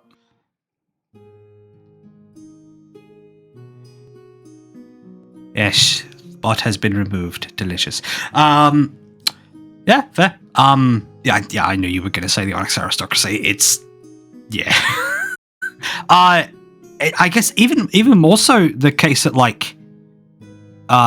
you have to tackle it from a religious point of view, but it would bring a lot of power, just for the way they approach different things. Having powers that we don't. This is in no way an endorsement of the undead or their processes. They are filthy heretics and they are abominations. They will be purged from this world. I don't want to be inquisitioned. Yeah. They will be released back to the travel. Sure, fair. Yeah, we release them from their heretical prison back to the space beyond. Yeah, we'll say that. That is I believe. Yeah, that is the majority of the questions there on the Facebook page. That being said, Chad, if you got anything else, feel free to throw it out as you have been doing.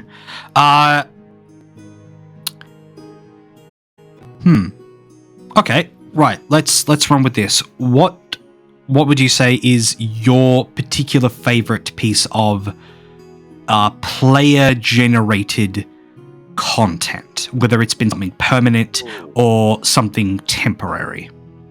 Permanent or temporary? Well, to make Luke feel good, I think the Festival of Realms is very good. The Festival of Realms is a great creation that has done good stuff for the game.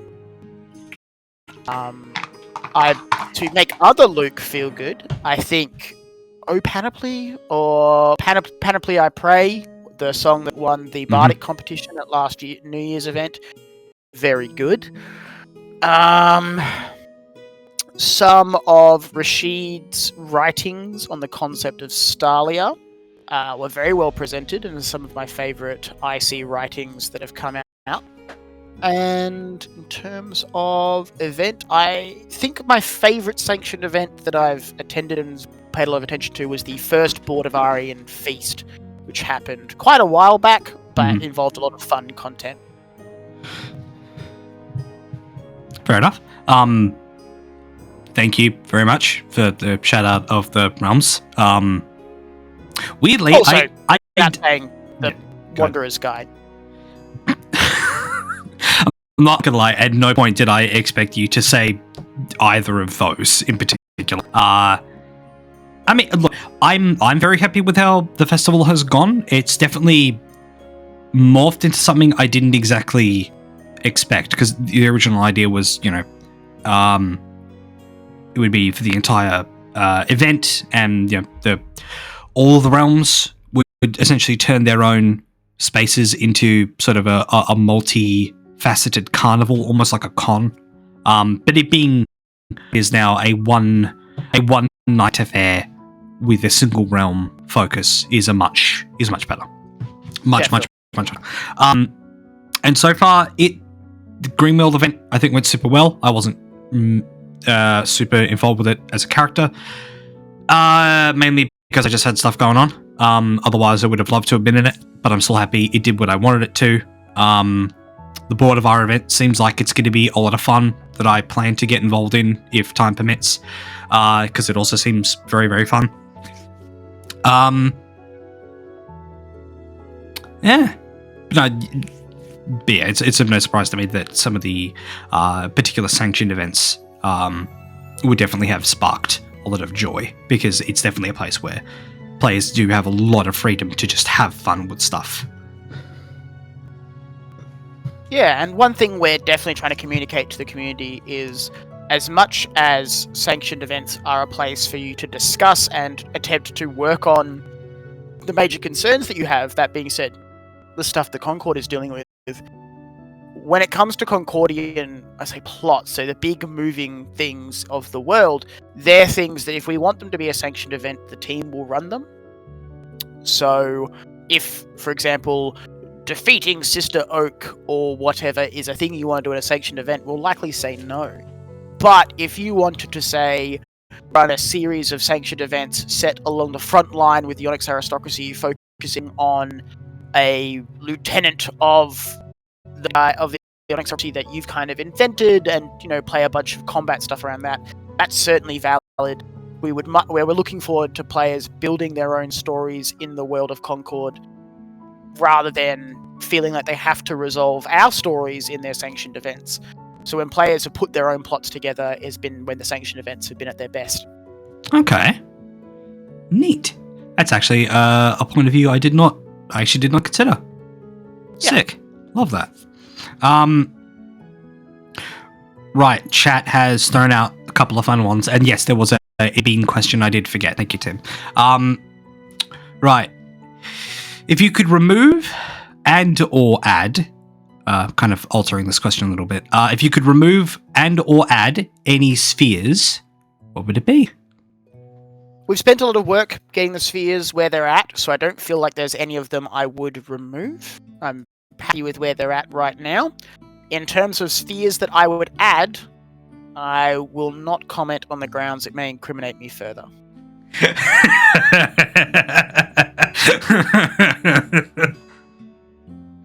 That's funny. That's very, very funny. And no, so you cannot fix the Onyx aristocracy. There is no fixing them. There is only purging. Nothing but purging. Only purging. Maximum fire. Alright. If you, Skittles, had the choice, what realm would you join? I have a feeling you're going to say Greenworld, and I wouldn't blame you. Is well known for being my favourite of my children. I definitely have a lot of love for the vibe and the space. I would lie if there wasn't a character I had in mind for every single realm. A character I'd like to play for every single realm if I had the space or the time to do so. But it would likely, my first pass would definitely be Greenworld.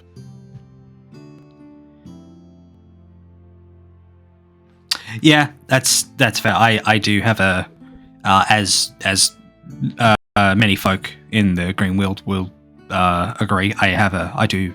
Player and character have a soft spot for the Weald. They're very much become something very cool, very like a little mysterious, but in only because they kind of keep to themselves a lot, which is very cool.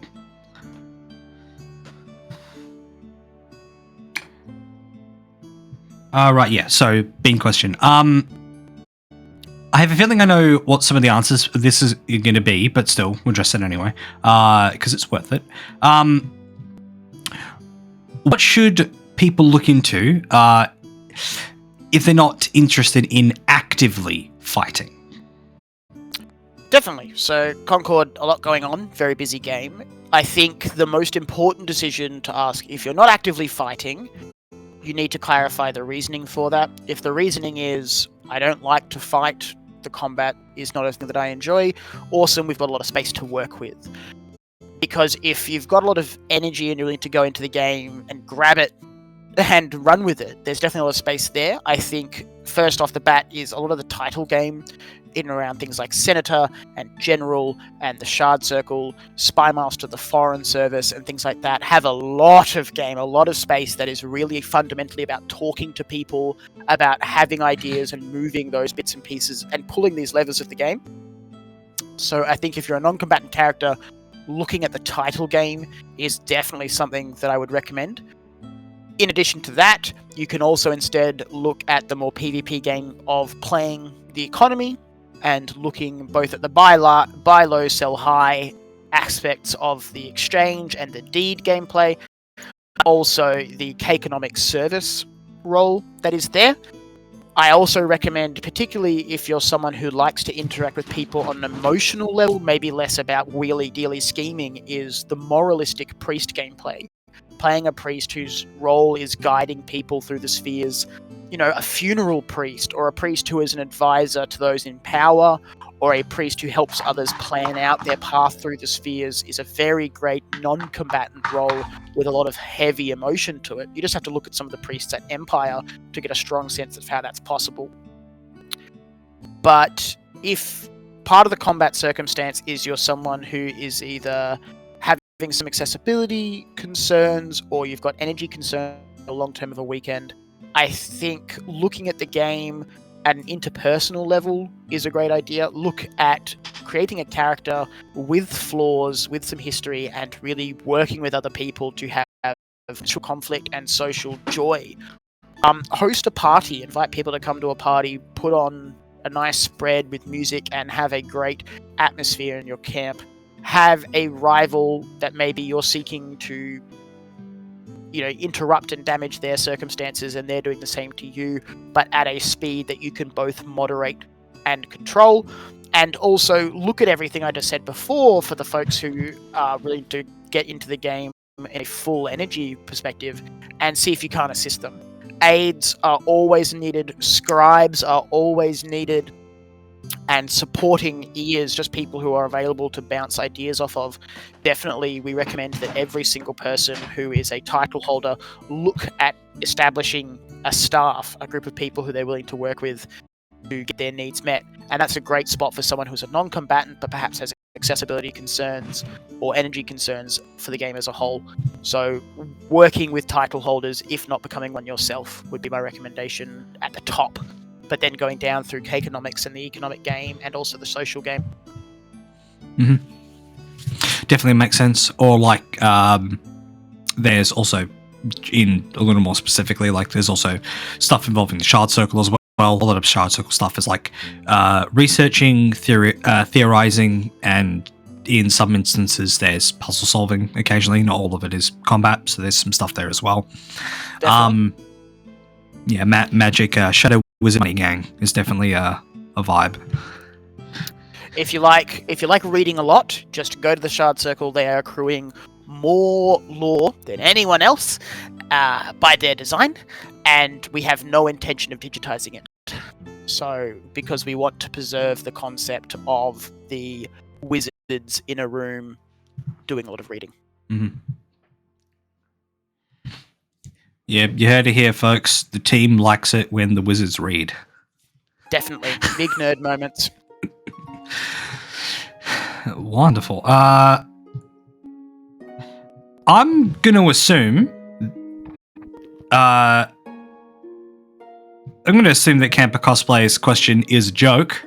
I'm gonna safely assume that is a right near the bottom of the chat. When will Ludovico and Ludovico come to passage? The answer, when will Ludovico and Ludovico come to passage, is when Anne-Marie dies. Huh. Noted. There you go, Camper. You got your answer. As ominous as that is. I've also annoyingly locked myself into having to play an NPC at some point. Which might be a bad idea. Maybe.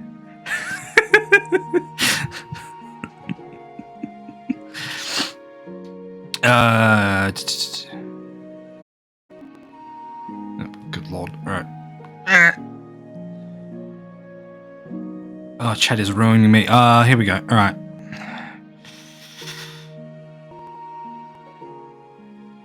Okay, Naboo's got a couple of good ones here. In terms of like structures around town, and for like immersion stuff, is there something in that sort of space, as it were, in sort of taking it to the next level? I know there are hopes and dreams to make a physical fortress structure for siege gameplay, amongst other things. But beyond that, is there anything else you would like to do to take sort of spatial immersion to the next level, if I am interpreting this first question correctly? So the lighting was a massive deal. Getting that all sorted, probably our biggest quality of life improvement to site, aside from maybe draining toilets, but the lighting was a massive deal, and it's going to be a hard thing to beat.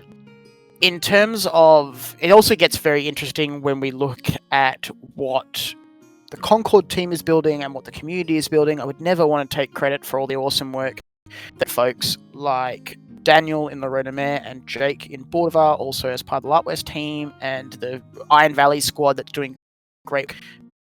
And also the Greenwielders, Shani and Dylan and the rest of their supporting team they've put together in all their builds. And Andash is coming out with these great new site plans. So that it's very important to note that, like, while we help and support where we can, the community is really stepping up and doing a lot of great work. Which is also different because there are some things I would love to see at site. I love the concept of there being more and more taverns / food places to go to. I would love a theatre, even if it's just a big tent. I'd love to see some live performances. I'd love to see, a roasting of the senators or a funny puppet show amongst aristocracy or something. That'd be great. Emily, you're not allowed to do it. You're far too busy already. But I'd love to see a lot more of that hospitality and service and life coming to passage. But I also don't think those are our place as the team to build, because those really need to be run and operated by people who love them and care about them and have the time and space to do. Definitely. We are, as a team, definitely working on, like you say, some battlefield stuff. We've got some plans, and hopefully some successful plans for this coming summit, to have large 3 meter wide, 3 or 4 meter wide, 2 or so meter tall barricades that we'll be able to set up around the field to create combat obstacles. But we also really want to help continue work on town. We had a plan a long time ago, the Passage Beautification Project, to spend a lot of time working on small pieces of interest throughout Passage to help really tie the space together. So we'll hopefully be looking back at smaller things we can do to help bring the site a bit more to life. But to be honest, a lot of our work will definitely be going in supporting these various player projects to bring those bigger player projects together as much as we can support them. And frankly, at the end of the day, it's always going to be garbage and drainage. Those are the two things we're going to spend a lot of effort trying to clean up and get better. I could definitely agree to the idea of a theatre. I have more than once in my trips down a cappella covers, definitely the humorous idea of a theatre being filled up, lights go dark, and then just a small, like, a 5-person a cappella group coming out and just doing a vocalized rendition of the Universal Studios opening before a theatrical event, just because it would just be very funny and very silly.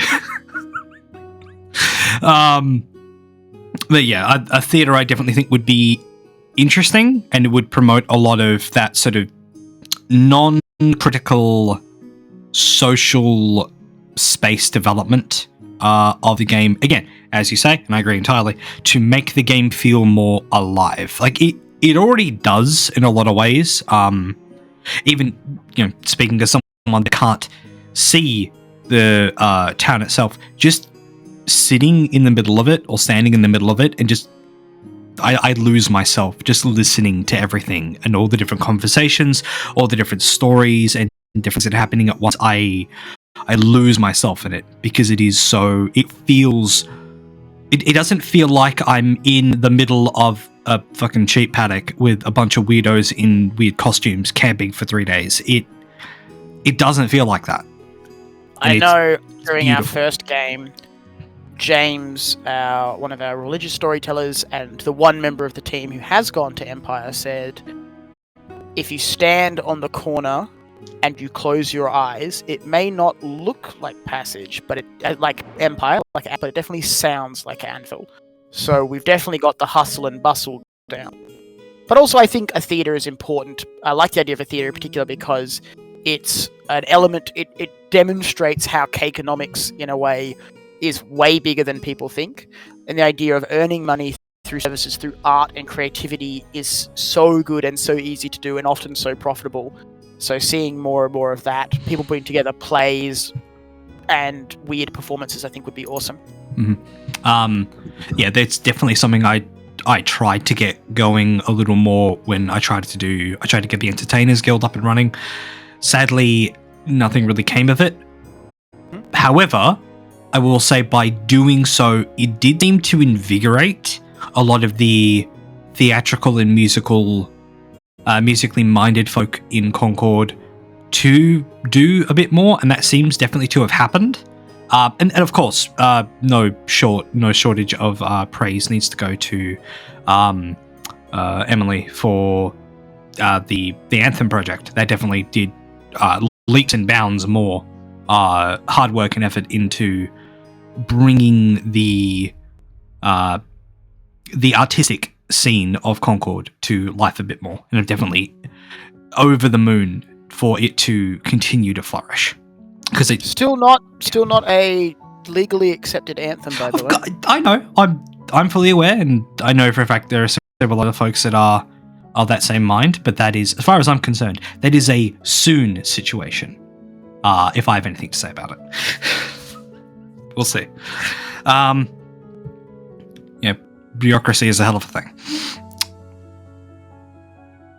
And a good point has also been brought up. A theatre is a great place to assassinate people for flavor win. Definitely. A very enabling.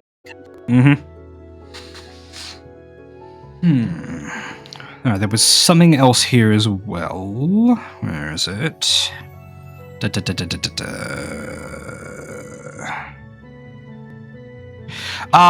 Nabu also asked another interesting question that that's kind of a tricky one, I guess. I guess what change? So, what change would you like to see in player behavior? Yeah, improvements you'd like to see to player behavior to increase immersion. It's a tricky question. I've talked about it earlier, and I'll say it again. Concord, while it has this reputation for being a difficult game that you have to put your whole mind into winning, is not a game to be won. It's a game to be felt and a game to be lived. I definitely would like to see, across the board, character-forward roleplay and character-forward decision-making be more commonplace. as opposed to this sense that I have to get this right, I have to handle it, I have to make the correct decision. So what we see a lot of is we'll present players with two options, a good but bad and a bad but good option. And we'll often see players failing to really pick either one, trying to get a good but good option. They end up watering down their decision making, or they and ah for too long looking for the perfect moment to have no fallout. Or, a decision is made by committee and ends up failing to be overly present or have any sort of real meat to it. And what we really would love to see from the player base is characters with flaws and characters who are living in the world and don't turn off the second you go into a council, or don't turn off the second you go onto the battlefield, because there's a sense that you have to get this right. I love characters who are flawed and who bring that flawed nature to everything they play in the game. And the story definitely feels more evocative and more real when that happens. So if anything I could encourage is be willing to fail. The game is not about winning it, it's about the story that we tell, and create characters with flaws, because it's a lot nicer on your brain when you fail because you designed a character that's an idiot, as opposed to you designed a character that was you and then you failed. So play character forward in everything you do, and you'll have a way better time. Mm-hmm. I definitely would agree with that. It's something very, very specific when I made my first character, being the character I'm still playing now, is I wanted it to be something where I could play out generally the nicer parts of my own nature to help nurture and grow them more, so I could take that with me into my everyday life, but also still give them flaws, because having flaws means there's something you can improve on character-wise, and also it means you're going to make choices that aren't going to be good. Like you're going to actively make bad choices because of those flaws, and the only thing that will do is make game. It will make memories. That is the best outcome you could possibly get, is that it makes memories. Those flaws might be turned into success for an overall war or battle or plot, or it might be a failure, but it's still game. It still drives stories forward, not just your own, but others as well. Definitely. You can only fail upwards. Always fail upwards.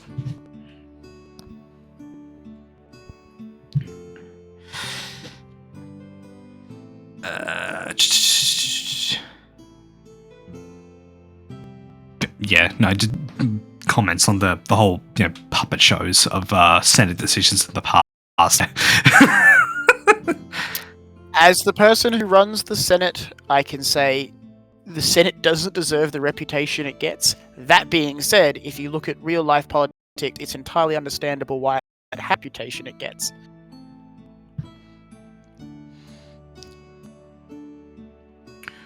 Yeah, Brent, fair point. Is there a single moment of roleplay that stands out to you or has surprised you that you can remember? It can be so hard to remember all of them, because we're coming up on like 100 or so hours, 100 and something, probably closer to 200 hours if you include sanction events, of time in Esterra. So it can be hard to remember everything. I definitely think that a lot of the events at the Cathedral of the Iron Star last summit was a lot of very interesting roleplay. I can't really say too much because that's very hidden roleplay. I'm trying to think. The first Concordian murder was definitely quite interesting. The murder of El Effendi, the War Chamber assistant, and a lot of the roleplay that came out from that. I love all the funerals I've gone to, all the funerals I've popped my head in on. Those are very cool. They're always very strong. And it's this thing that we found, which is there have been no character deaths that have been regretted. They've all improved and added to the game. most of our Stormseeker has been just a wacky, fun time, and I think that's always the character responses to Stormseeker visions are very fun. Mm-hmm. And just flicking my mind through all the realms.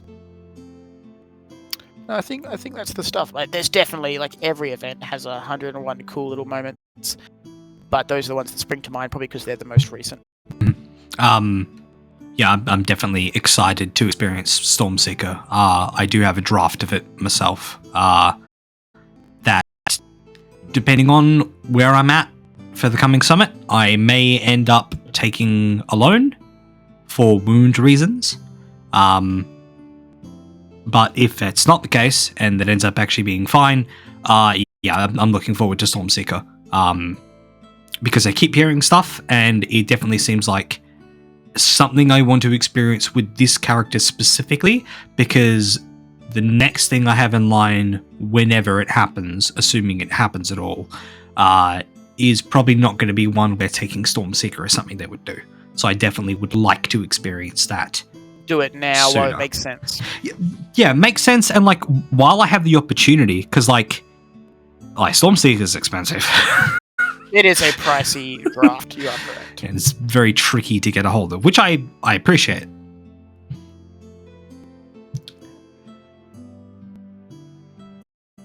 So on the heels of Stormseeker, this is, I guess, maybe an interesting one to put forward.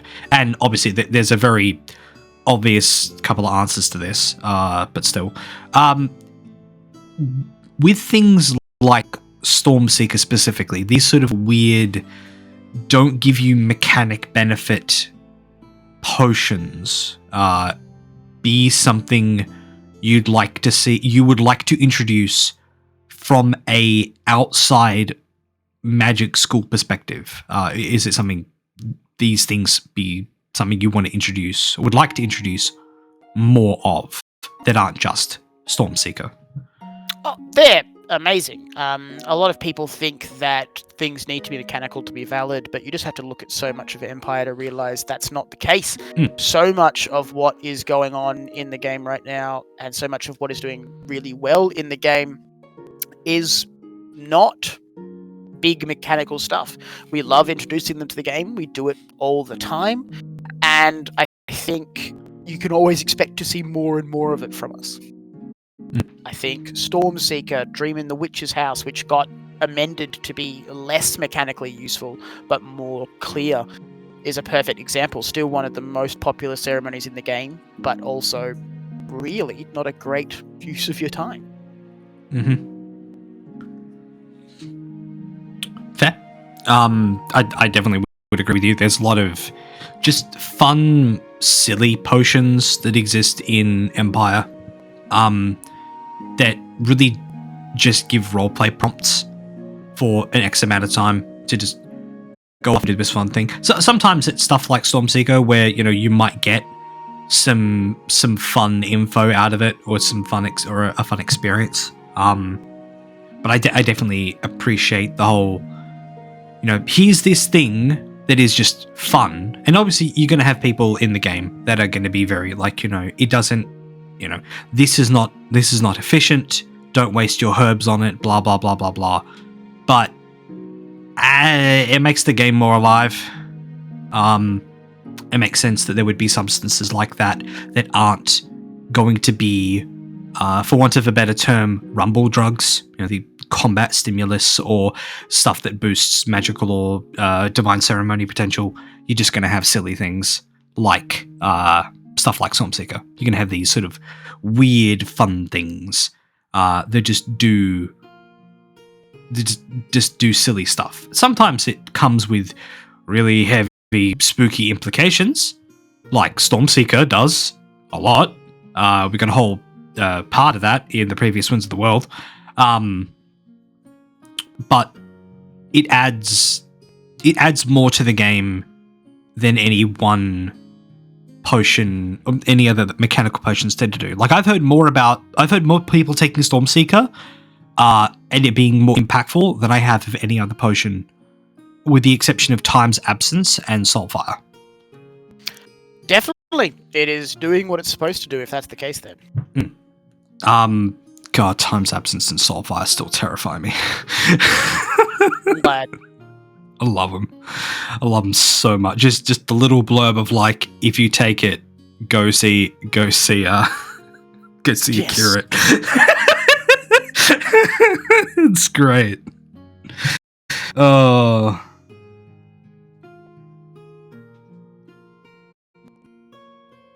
Brent, so they're not gonna outlaw Stormseeker. They're not gonna do it. I guarantee. I can't guarantee it.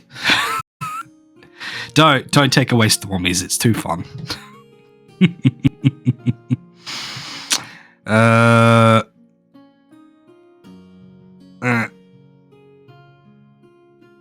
Let's see. Oh, god damn it. All right. Okay, Tim, thank you. You have reminded me to ask another joke question, and I'm still going to ask it because it demands it. And the meme is real, though I attempt not to indulge in this one too much. Skittles,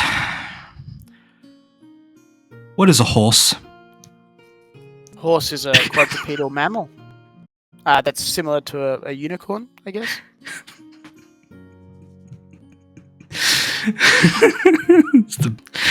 It's the best answer you could have given, to be honest.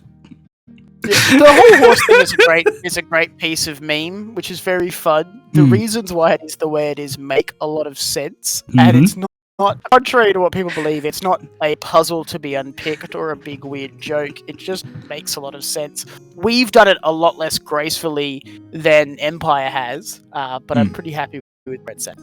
Yeah, that was kind of like surprised to hear when I was on Hefty Yeti's stream a while back, was the case that there's like they have the whole dreams of horses and not really knowing what horses are as well, and that being a really interesting through line through them, but like the meme of what is horse. What is horse? It's very funny. The horse is just a thin cow. That's all it is. It's fine. It's just a thin cow. Bear with me 1 second. I do have to dash away from my computer. I will be less than... Not a problem. Okay. Look. Goblin, we're not... A crab is just a fingered water potato, okay? That's all it is. Relax. Oh, yeah, fair, Tim. Yeah, I had a feeling you were referencing... Oh, look, still, Tim, get the horse joke in when you can. Ooh, nice one, Naboo. I'm going to ask that when he gets back. That's a good one. I like that. You got a lot of good questions. A lot of good, interesting, weird, different questions. Love that.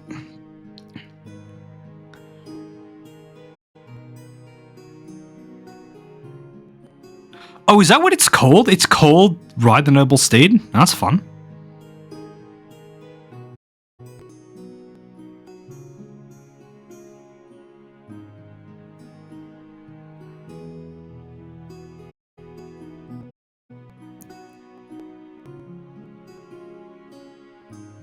And I am returned. It's fine. I've just started another small meme factory now. Apparently, it would seem. I hope. That's fine.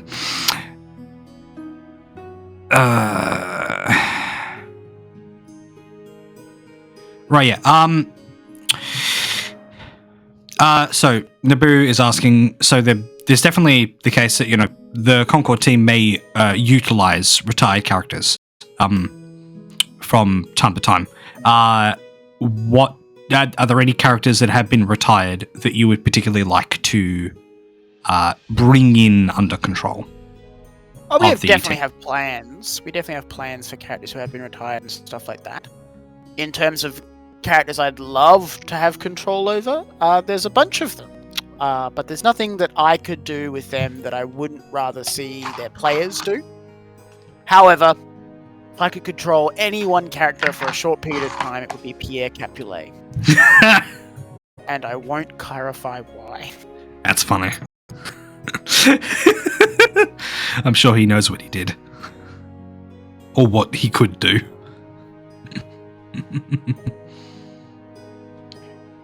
Yes, Goblin. That is a ceremony I will attempt to have implemented for Lorona Marion Delight, the dream of water potato, aka dream of crab. Dream of crab. Yeah, Well, talk to the Adanji. I'm sure they'll have opinions. Oh, don't worry. I've been avoiding the topic of the Indachi this whole stream because that is a thing I could spew word salad out about because it's I love crab people. Crab people seem fun.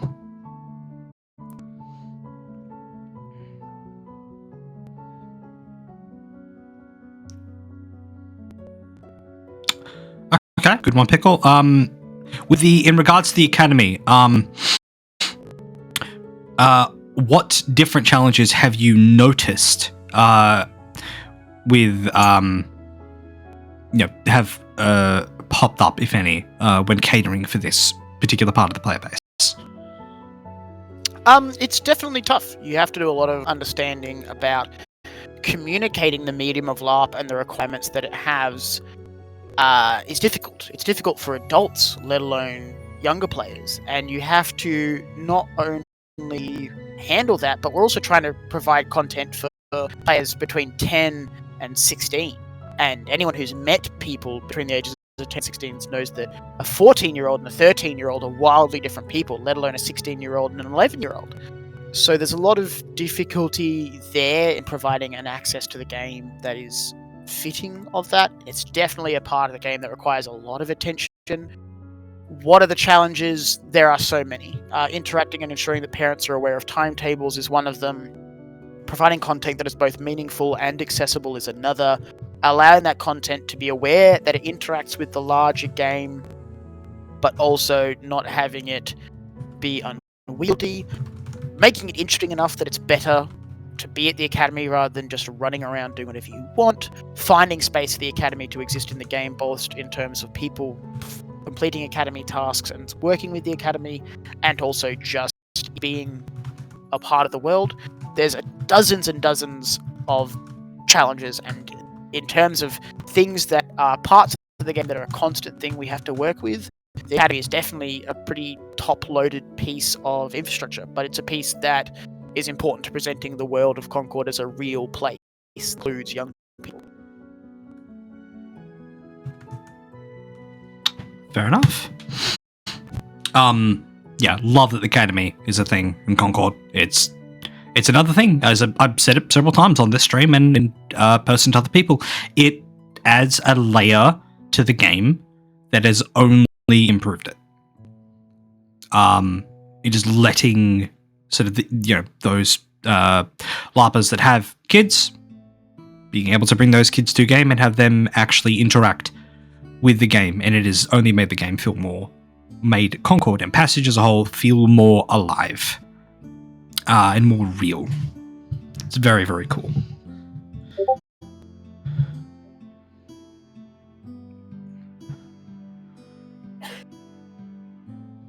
Sorry, just observing crab talk. Love crab. Good crab talk. Adore crab. I love that crabs have finally made their way into the spotlight in Concord, where they deserve to be. Crabs don't get the love for being a truly eldritch creature. Like, everyone's like, ooh, squids and octopuses. I don't know, man. Crabs are strange. I mean, I believe there is a theory going around in the science community that, like, the originating DNA of the octopus came from another planet. Wild. Yeah, one of the many asteroids that collided with the planet when it was all just a big water, all just ocean. Yeah, one of the asteroids bringing the DNA of the octopus. That's why it's such a different creature to everything else. Well, an interesting point, but I can guarantee that's not what we've got going on in Concord. Oh, yep, no. The octopi, the crabs, the squid, they're all planning something. All of them. Yeah. Individually, separately. They're not even not a cabal together, separately, all of them. Many plans as they have digits and limbs. Definitely.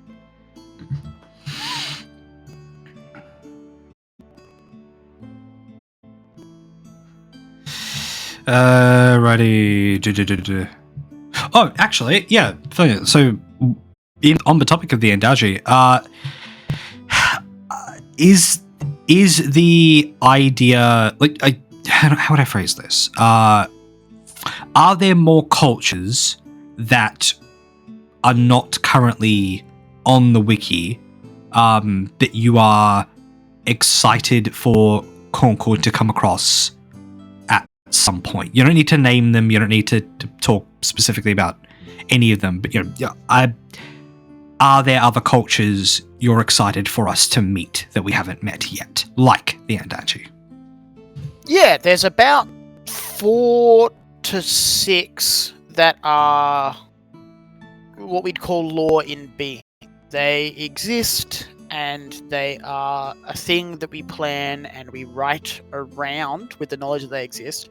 But by nature of being a medieval-ish nation, they just haven't been bumped into. They've been referenced once or twice, particularly in documents like historic reports or in ambassadors' documents and things like that. But they are, when the players bump into them, and at the time at which that happens will affect the nature of that happening. And yeah, so there's probably about 4 to 6 that are definitely on the books but haven't happened yet. Neat. Very, very neat. Like I don't know anyone that has bumped into the Hikari yet. Even though they do have a write-up on the wiki, it's still, I can't think of anyone that's interacted with them just yet. I think some people have gone to Drummond. I know, obviously, we have connections with the Dendar. Twin Blade are their own thing. But yeah, it's the option when pulling in things like the Andaji is to, because there's also like interesting links to other realms. Like, is this just a facet of this culture long lost, or did it entirely spring up of its own thing? Like, there's so many questions when you bring in stuff that is a connection to what we already have, then raises questions of society, it raises questions of history, both ancient. Love that we're getting to see other cultures besides the ones we already have. That a thing that is being considered, looked at, and worked on in their own speed, spans, and stretch, as it were. Definitely. Right. Do you have an Eternal and a Herald that you are the most proud of? I definitely have my own answers for this. A tough one. Alex did a lot of great work, as did James, as did the rest of the religion team, pulling together the heralds and the world that we do. I think I probably couldn't say in terms of Eternal. I think they're all very interesting. I think in terms of Herald, the ones that I most enjoy, the Shackled one, I think has a very interesting set of concepts to them. And I'll just get my names correct. One moment. It was the Shackled one, and I do particularly like the Oath Warg as well. The Oath Warg for Servitas. Mm-hmm. Yeah, fair picks. I think definitely for me, for Eternals, they're all interesting in terms of sort of showing the dominant facets of a sphere. But I am particular to the Twilight of the Lumos, like the idea of like the Twilight just cares about conviction. It doesn't matter what it's in, just have conviction, which is super cool. Because it's a very neutral concept. Because Lumos as a base idea is very much, have hope, protect the weak, protect the innocent, stand strong in the face of evil, be the light in the dark, yada yada, all the good, happy, fun things. But there is the aspect of hold fast to your convictions, because it's better to believe something than nothing.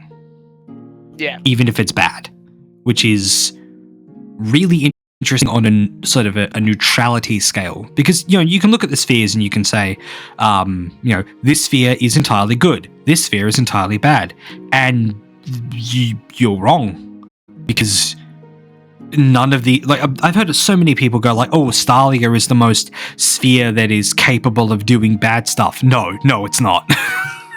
It really is not. Panelli is bad, Anarch is bad, Arcadia is bad, Servitas can also actually be very bad. You just need to look at it.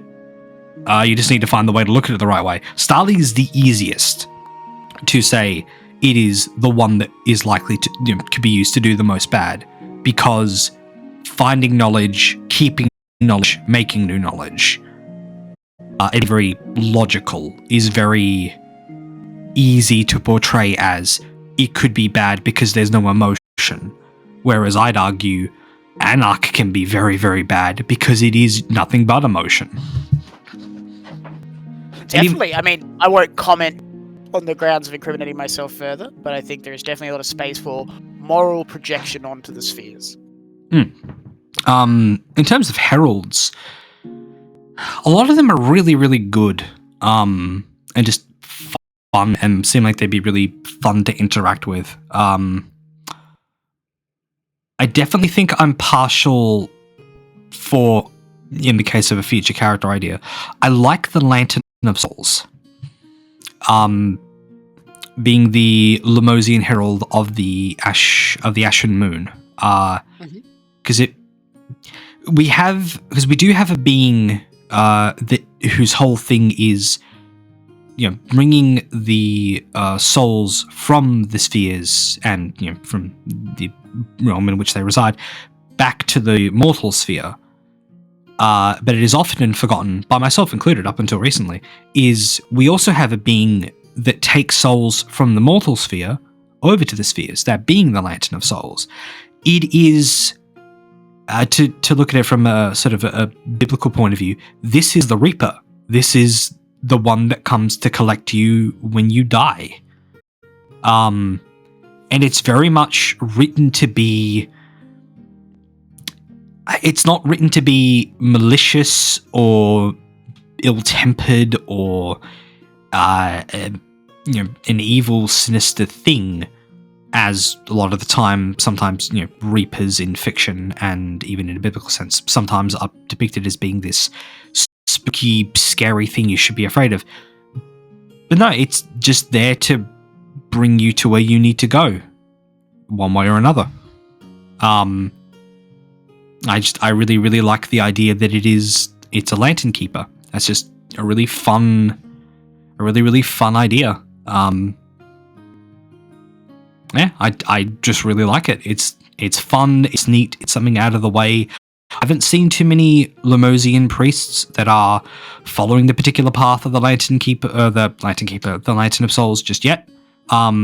As I kind of alluded to a little bit, I am planning on doing a Lemosian priest and probably a sect in the future that will be devoted to the Lantern of Souls, because it's a fun idea, and I don't know, it's neat.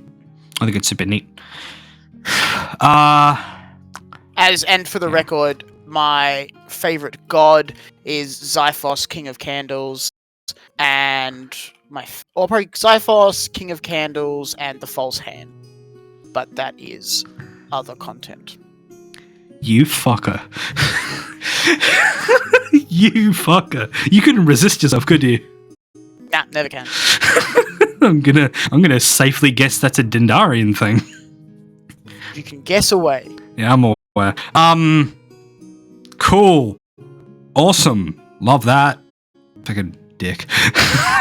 Nah, it's cool. The Dendarian religious stuff is definitely something I have interest with. I do need to get in better contact with the ambassador and such. Definitely.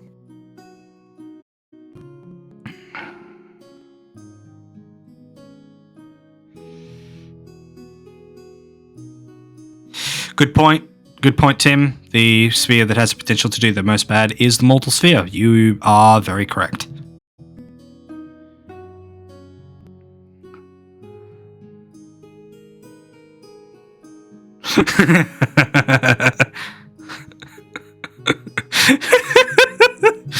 Just Chad going fucking nuts about the hell you said. That's great.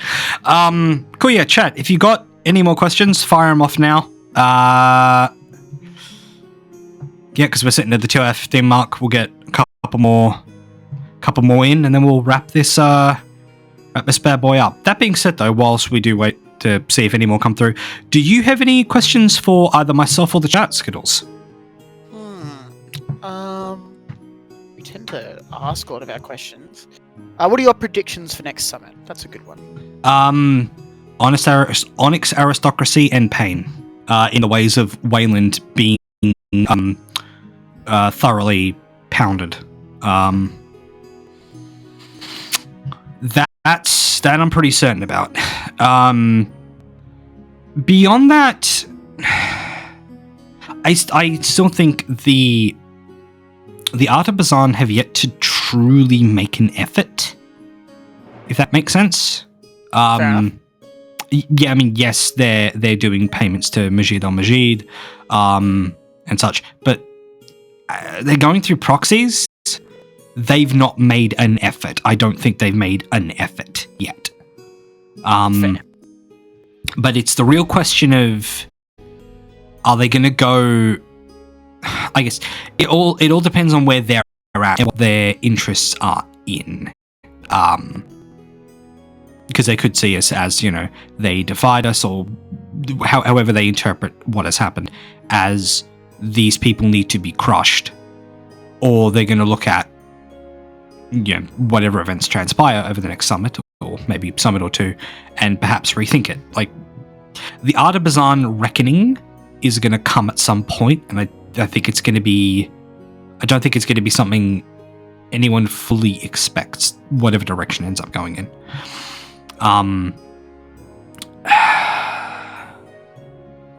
I could see some opportunity for Zerkatal non-combative confluxes to happen. Now that we have that ceasefire, the armistice with them for a time, I could see moments of conversation, maybe sort of fill out a little more information about them that we just don't know.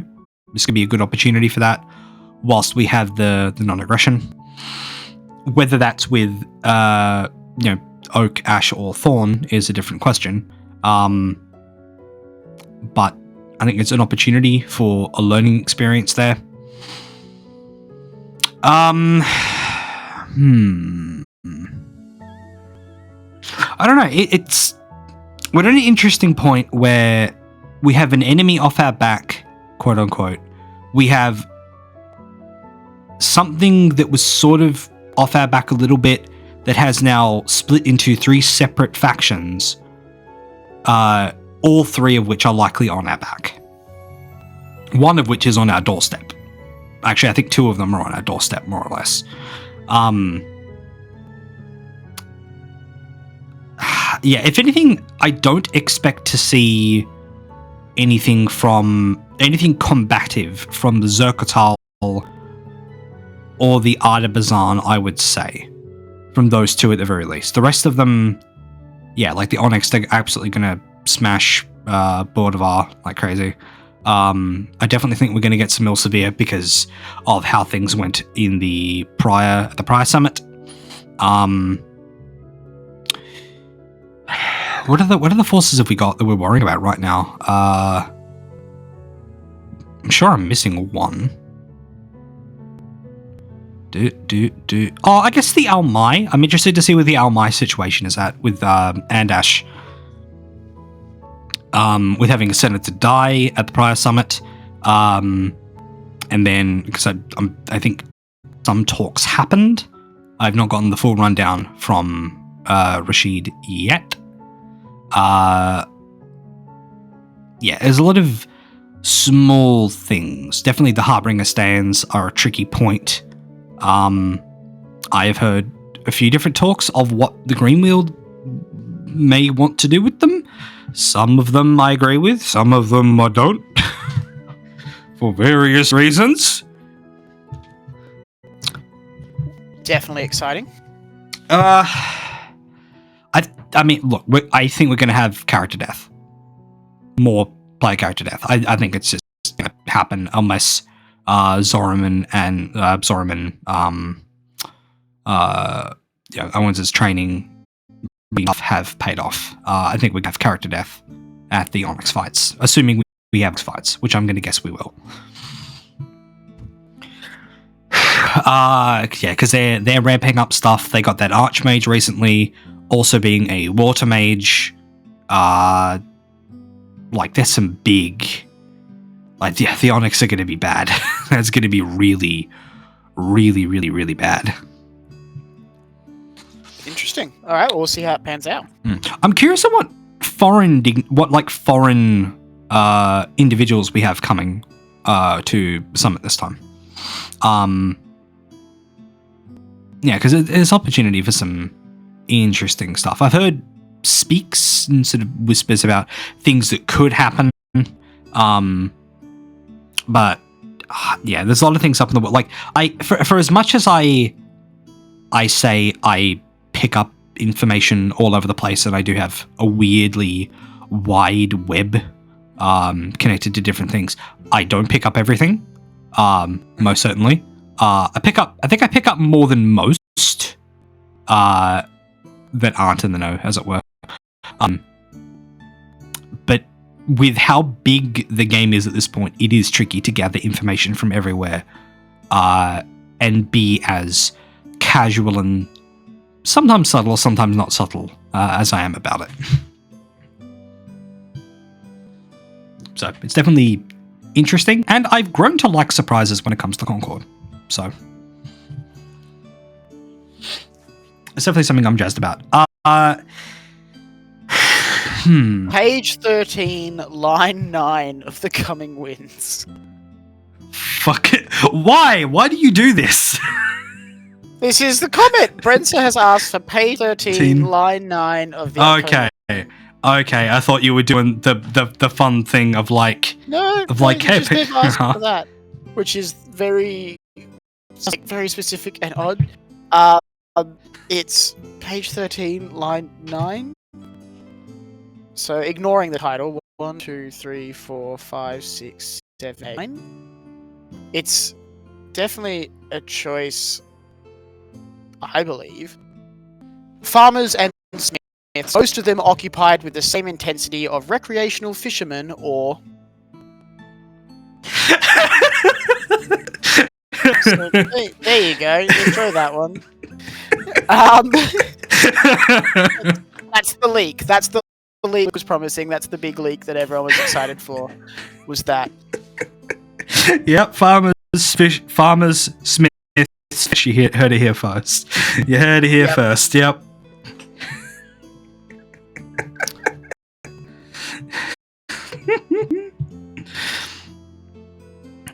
Dragon's Bane. You know what? No, fuck. That's worth asking. Screw it. Oh yeah. Okay. I guess if we're not going to count the new one that hasn't come out yet. What is your favorite Wins of the World entry thus far? Oh, entry title or entry? Because there's both. A lot of them. I mean, the versatile one's super good. Yeah, there's some. Some of them you like them because they're puns. Some of you like because they're cool. I actually think If the Darkness of 1,000 Suns, and I should go back one, Winter 222, have it available to hand. There's so many of them, they're difficult to handle. Yeah, so If the Darkness of 1,000 Suns, my favourite for the upcoming that we've got, because a lot of them haven't been titled yet, a lot of them are still just their descriptor, and then we get fun titles later on. I'm just scrolling through. It Is in Your Spirit or It Is Nowhere is one I quite like.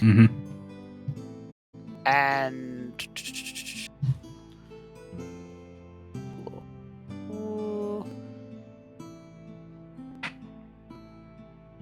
and leaves among the forest floor is also quite fun. I like the ominousness there. Yeah. I definitely would love a title of an entry at some point to be in sickness and in health. Just because it implies so many different things. Yeah, maybe. We've got the space.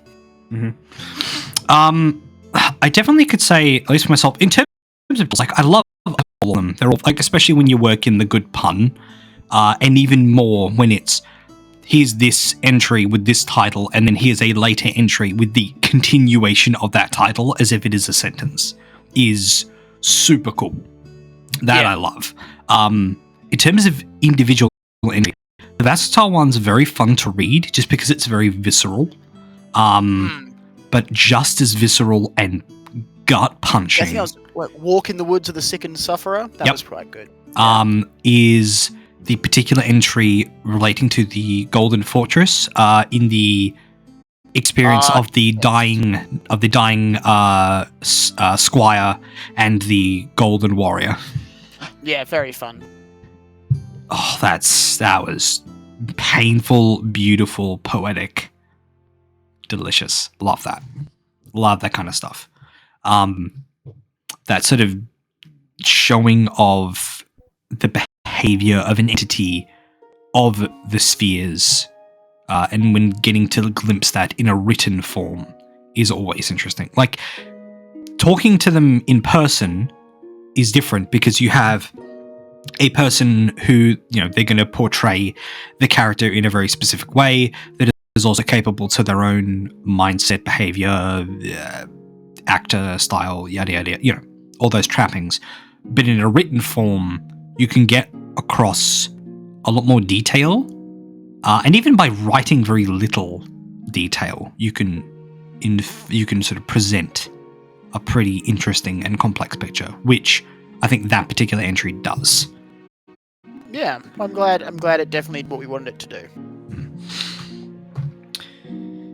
Yep, because all that glitters may not in fact be gold. No. Hashtag heresy.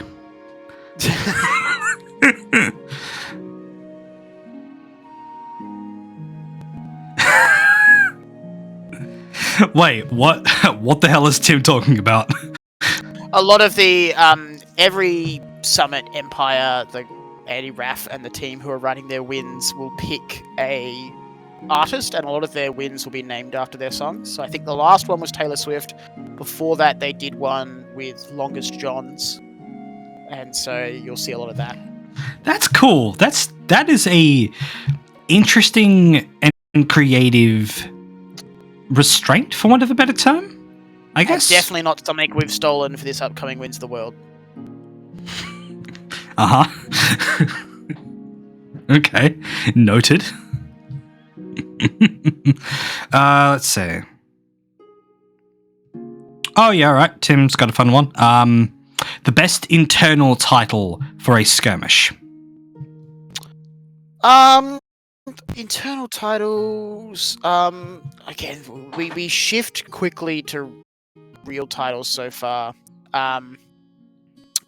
One thing we've learned is we have to be very careful with our internal titles for things because they can very much leak. So in the idea of not leaking things, I will try to keep things very quiet. Again, Tim very much wants me to applaud some of his puns. Tim does produce some of the best puns in skirmish titling. Yes, so I will refrain from comment to not cloud player perspective.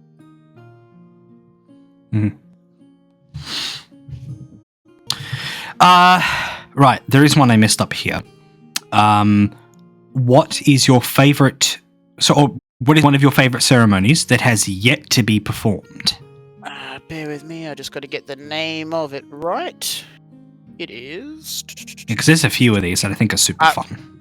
Reach into the Abyss. Oh yeah, that thing's top of my list. Just like, yep, let's just reach into the void and grab a soul.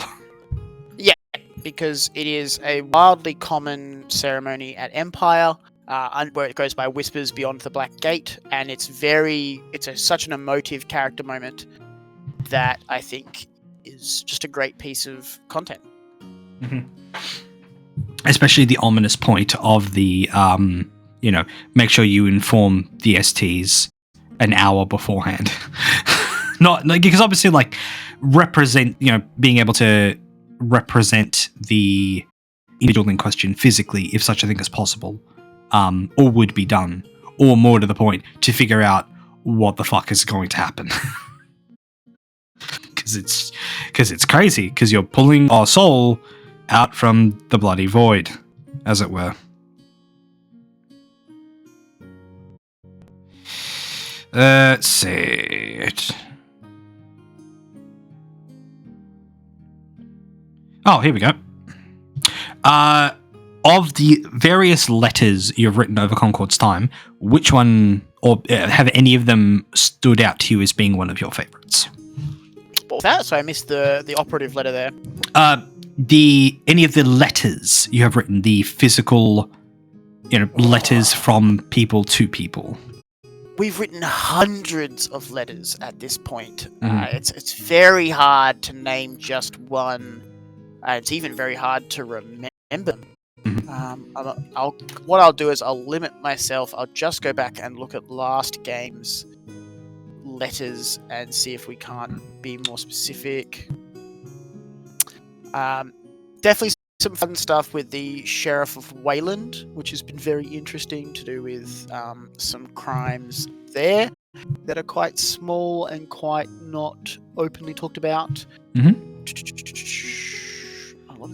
A lot of letters are less fun for their own contents, but more fun for what they prompt to happen, the decisions they make to occur.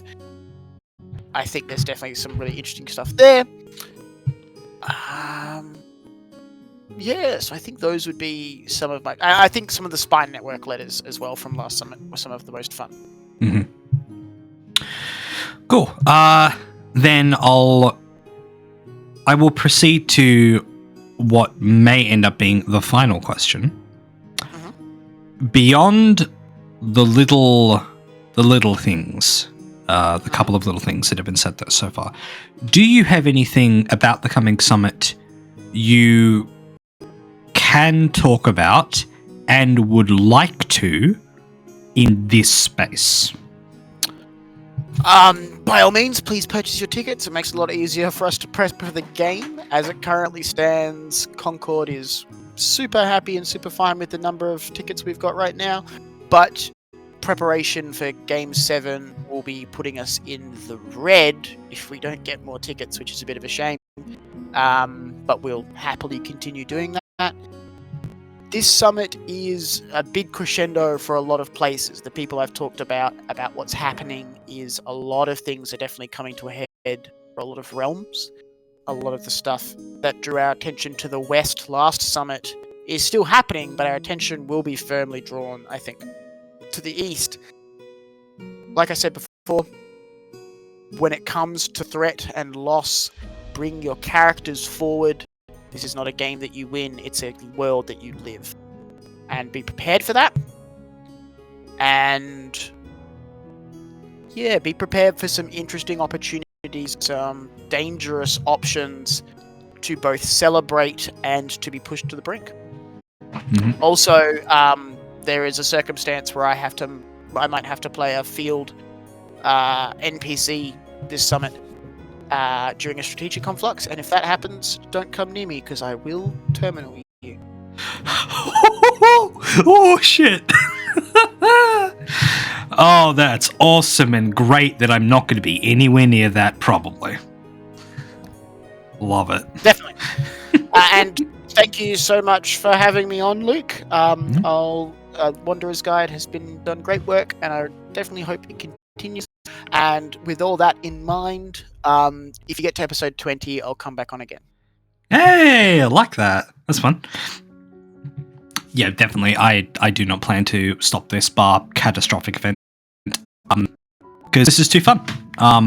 Getting to talk to different people about their perspective on the game, their perspective on very, very specific things that they are involved with is always super fun and super interesting. I've definitely got other content stuff planned that I'd like to do, more pre-recorded stuff, but a lot of that is still work in progress, and it's unclear if it will be a thing. But yeah, I hope this gets to 20 at some point. I would like that. That'd be fun. Definitely. Oh god, and it has... Alright, cool, thanks. Yeah, thanks Skywiz. Cool, that narrows down some stuff. That terrifies me more for people. But yeah. On that ominous note, thank you everyone for... Oh yeah, fair point, Tim. For those of you who are attending the Bailing Up Festival this weekend, or are there now, especially if you're listening now, thank you. That's awesome. I hope you have a great time. I completely forgot that festival was on this weekend. Well. But yeah, thank you everyone for popping in. For those of you that were here, thank you all for those that listen to the VOD of this later, whether on Twitch or on YouTube. As a note, if you have making a Twitch account is entirely free, and hitting the follow button here on Twitch is entirely free. It is not something you have to do, but I very much thank you for doing so, and for the couple of people that have done so this stream, thank you very much.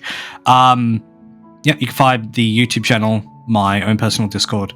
Both links are going to be on the front page of this Twitch channel that lead you there. Subscribing on YouTube is also entirely free. Liking is entirely free. As I said at the beginning of this, the engagement with this stuff, I'm not too worried about algorithm and number and sort of monetary stuff. That's not what I'm worried about. The engagement is encouragement, and it does a world of good for my own enthusiasm for this particular project. Whilst boundless in its own way, is only fueled more and tempered and solidified with that engagement and enjoyment. So thank you for everyone that has checked this out so far, and to everyone that will continue or will check this out in the future. I really do appreciate you. Yeah, that's episode 10 done and wrapped. Once again, thank you very, very, very much for Michael coming on to this. I honestly, Skittles, I love talking to you about Concord. It's one of my favorite things. It was a pleasure. Happy to do it. And like I said, get to 20 and I'll be back. Mm-hmm. Excellent. But with that, we're going to go ahead and pull the plug on this one. I'll have this uploaded as soon as I can. And for the rest of you that are here and listening later, get your tickets. Get your character submitted. Get prepared.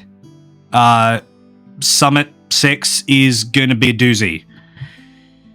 Yep. Stay safe out there. Remember to hydrate. Remember to stretch. Blink your eyeballs. And happy Summit prepping.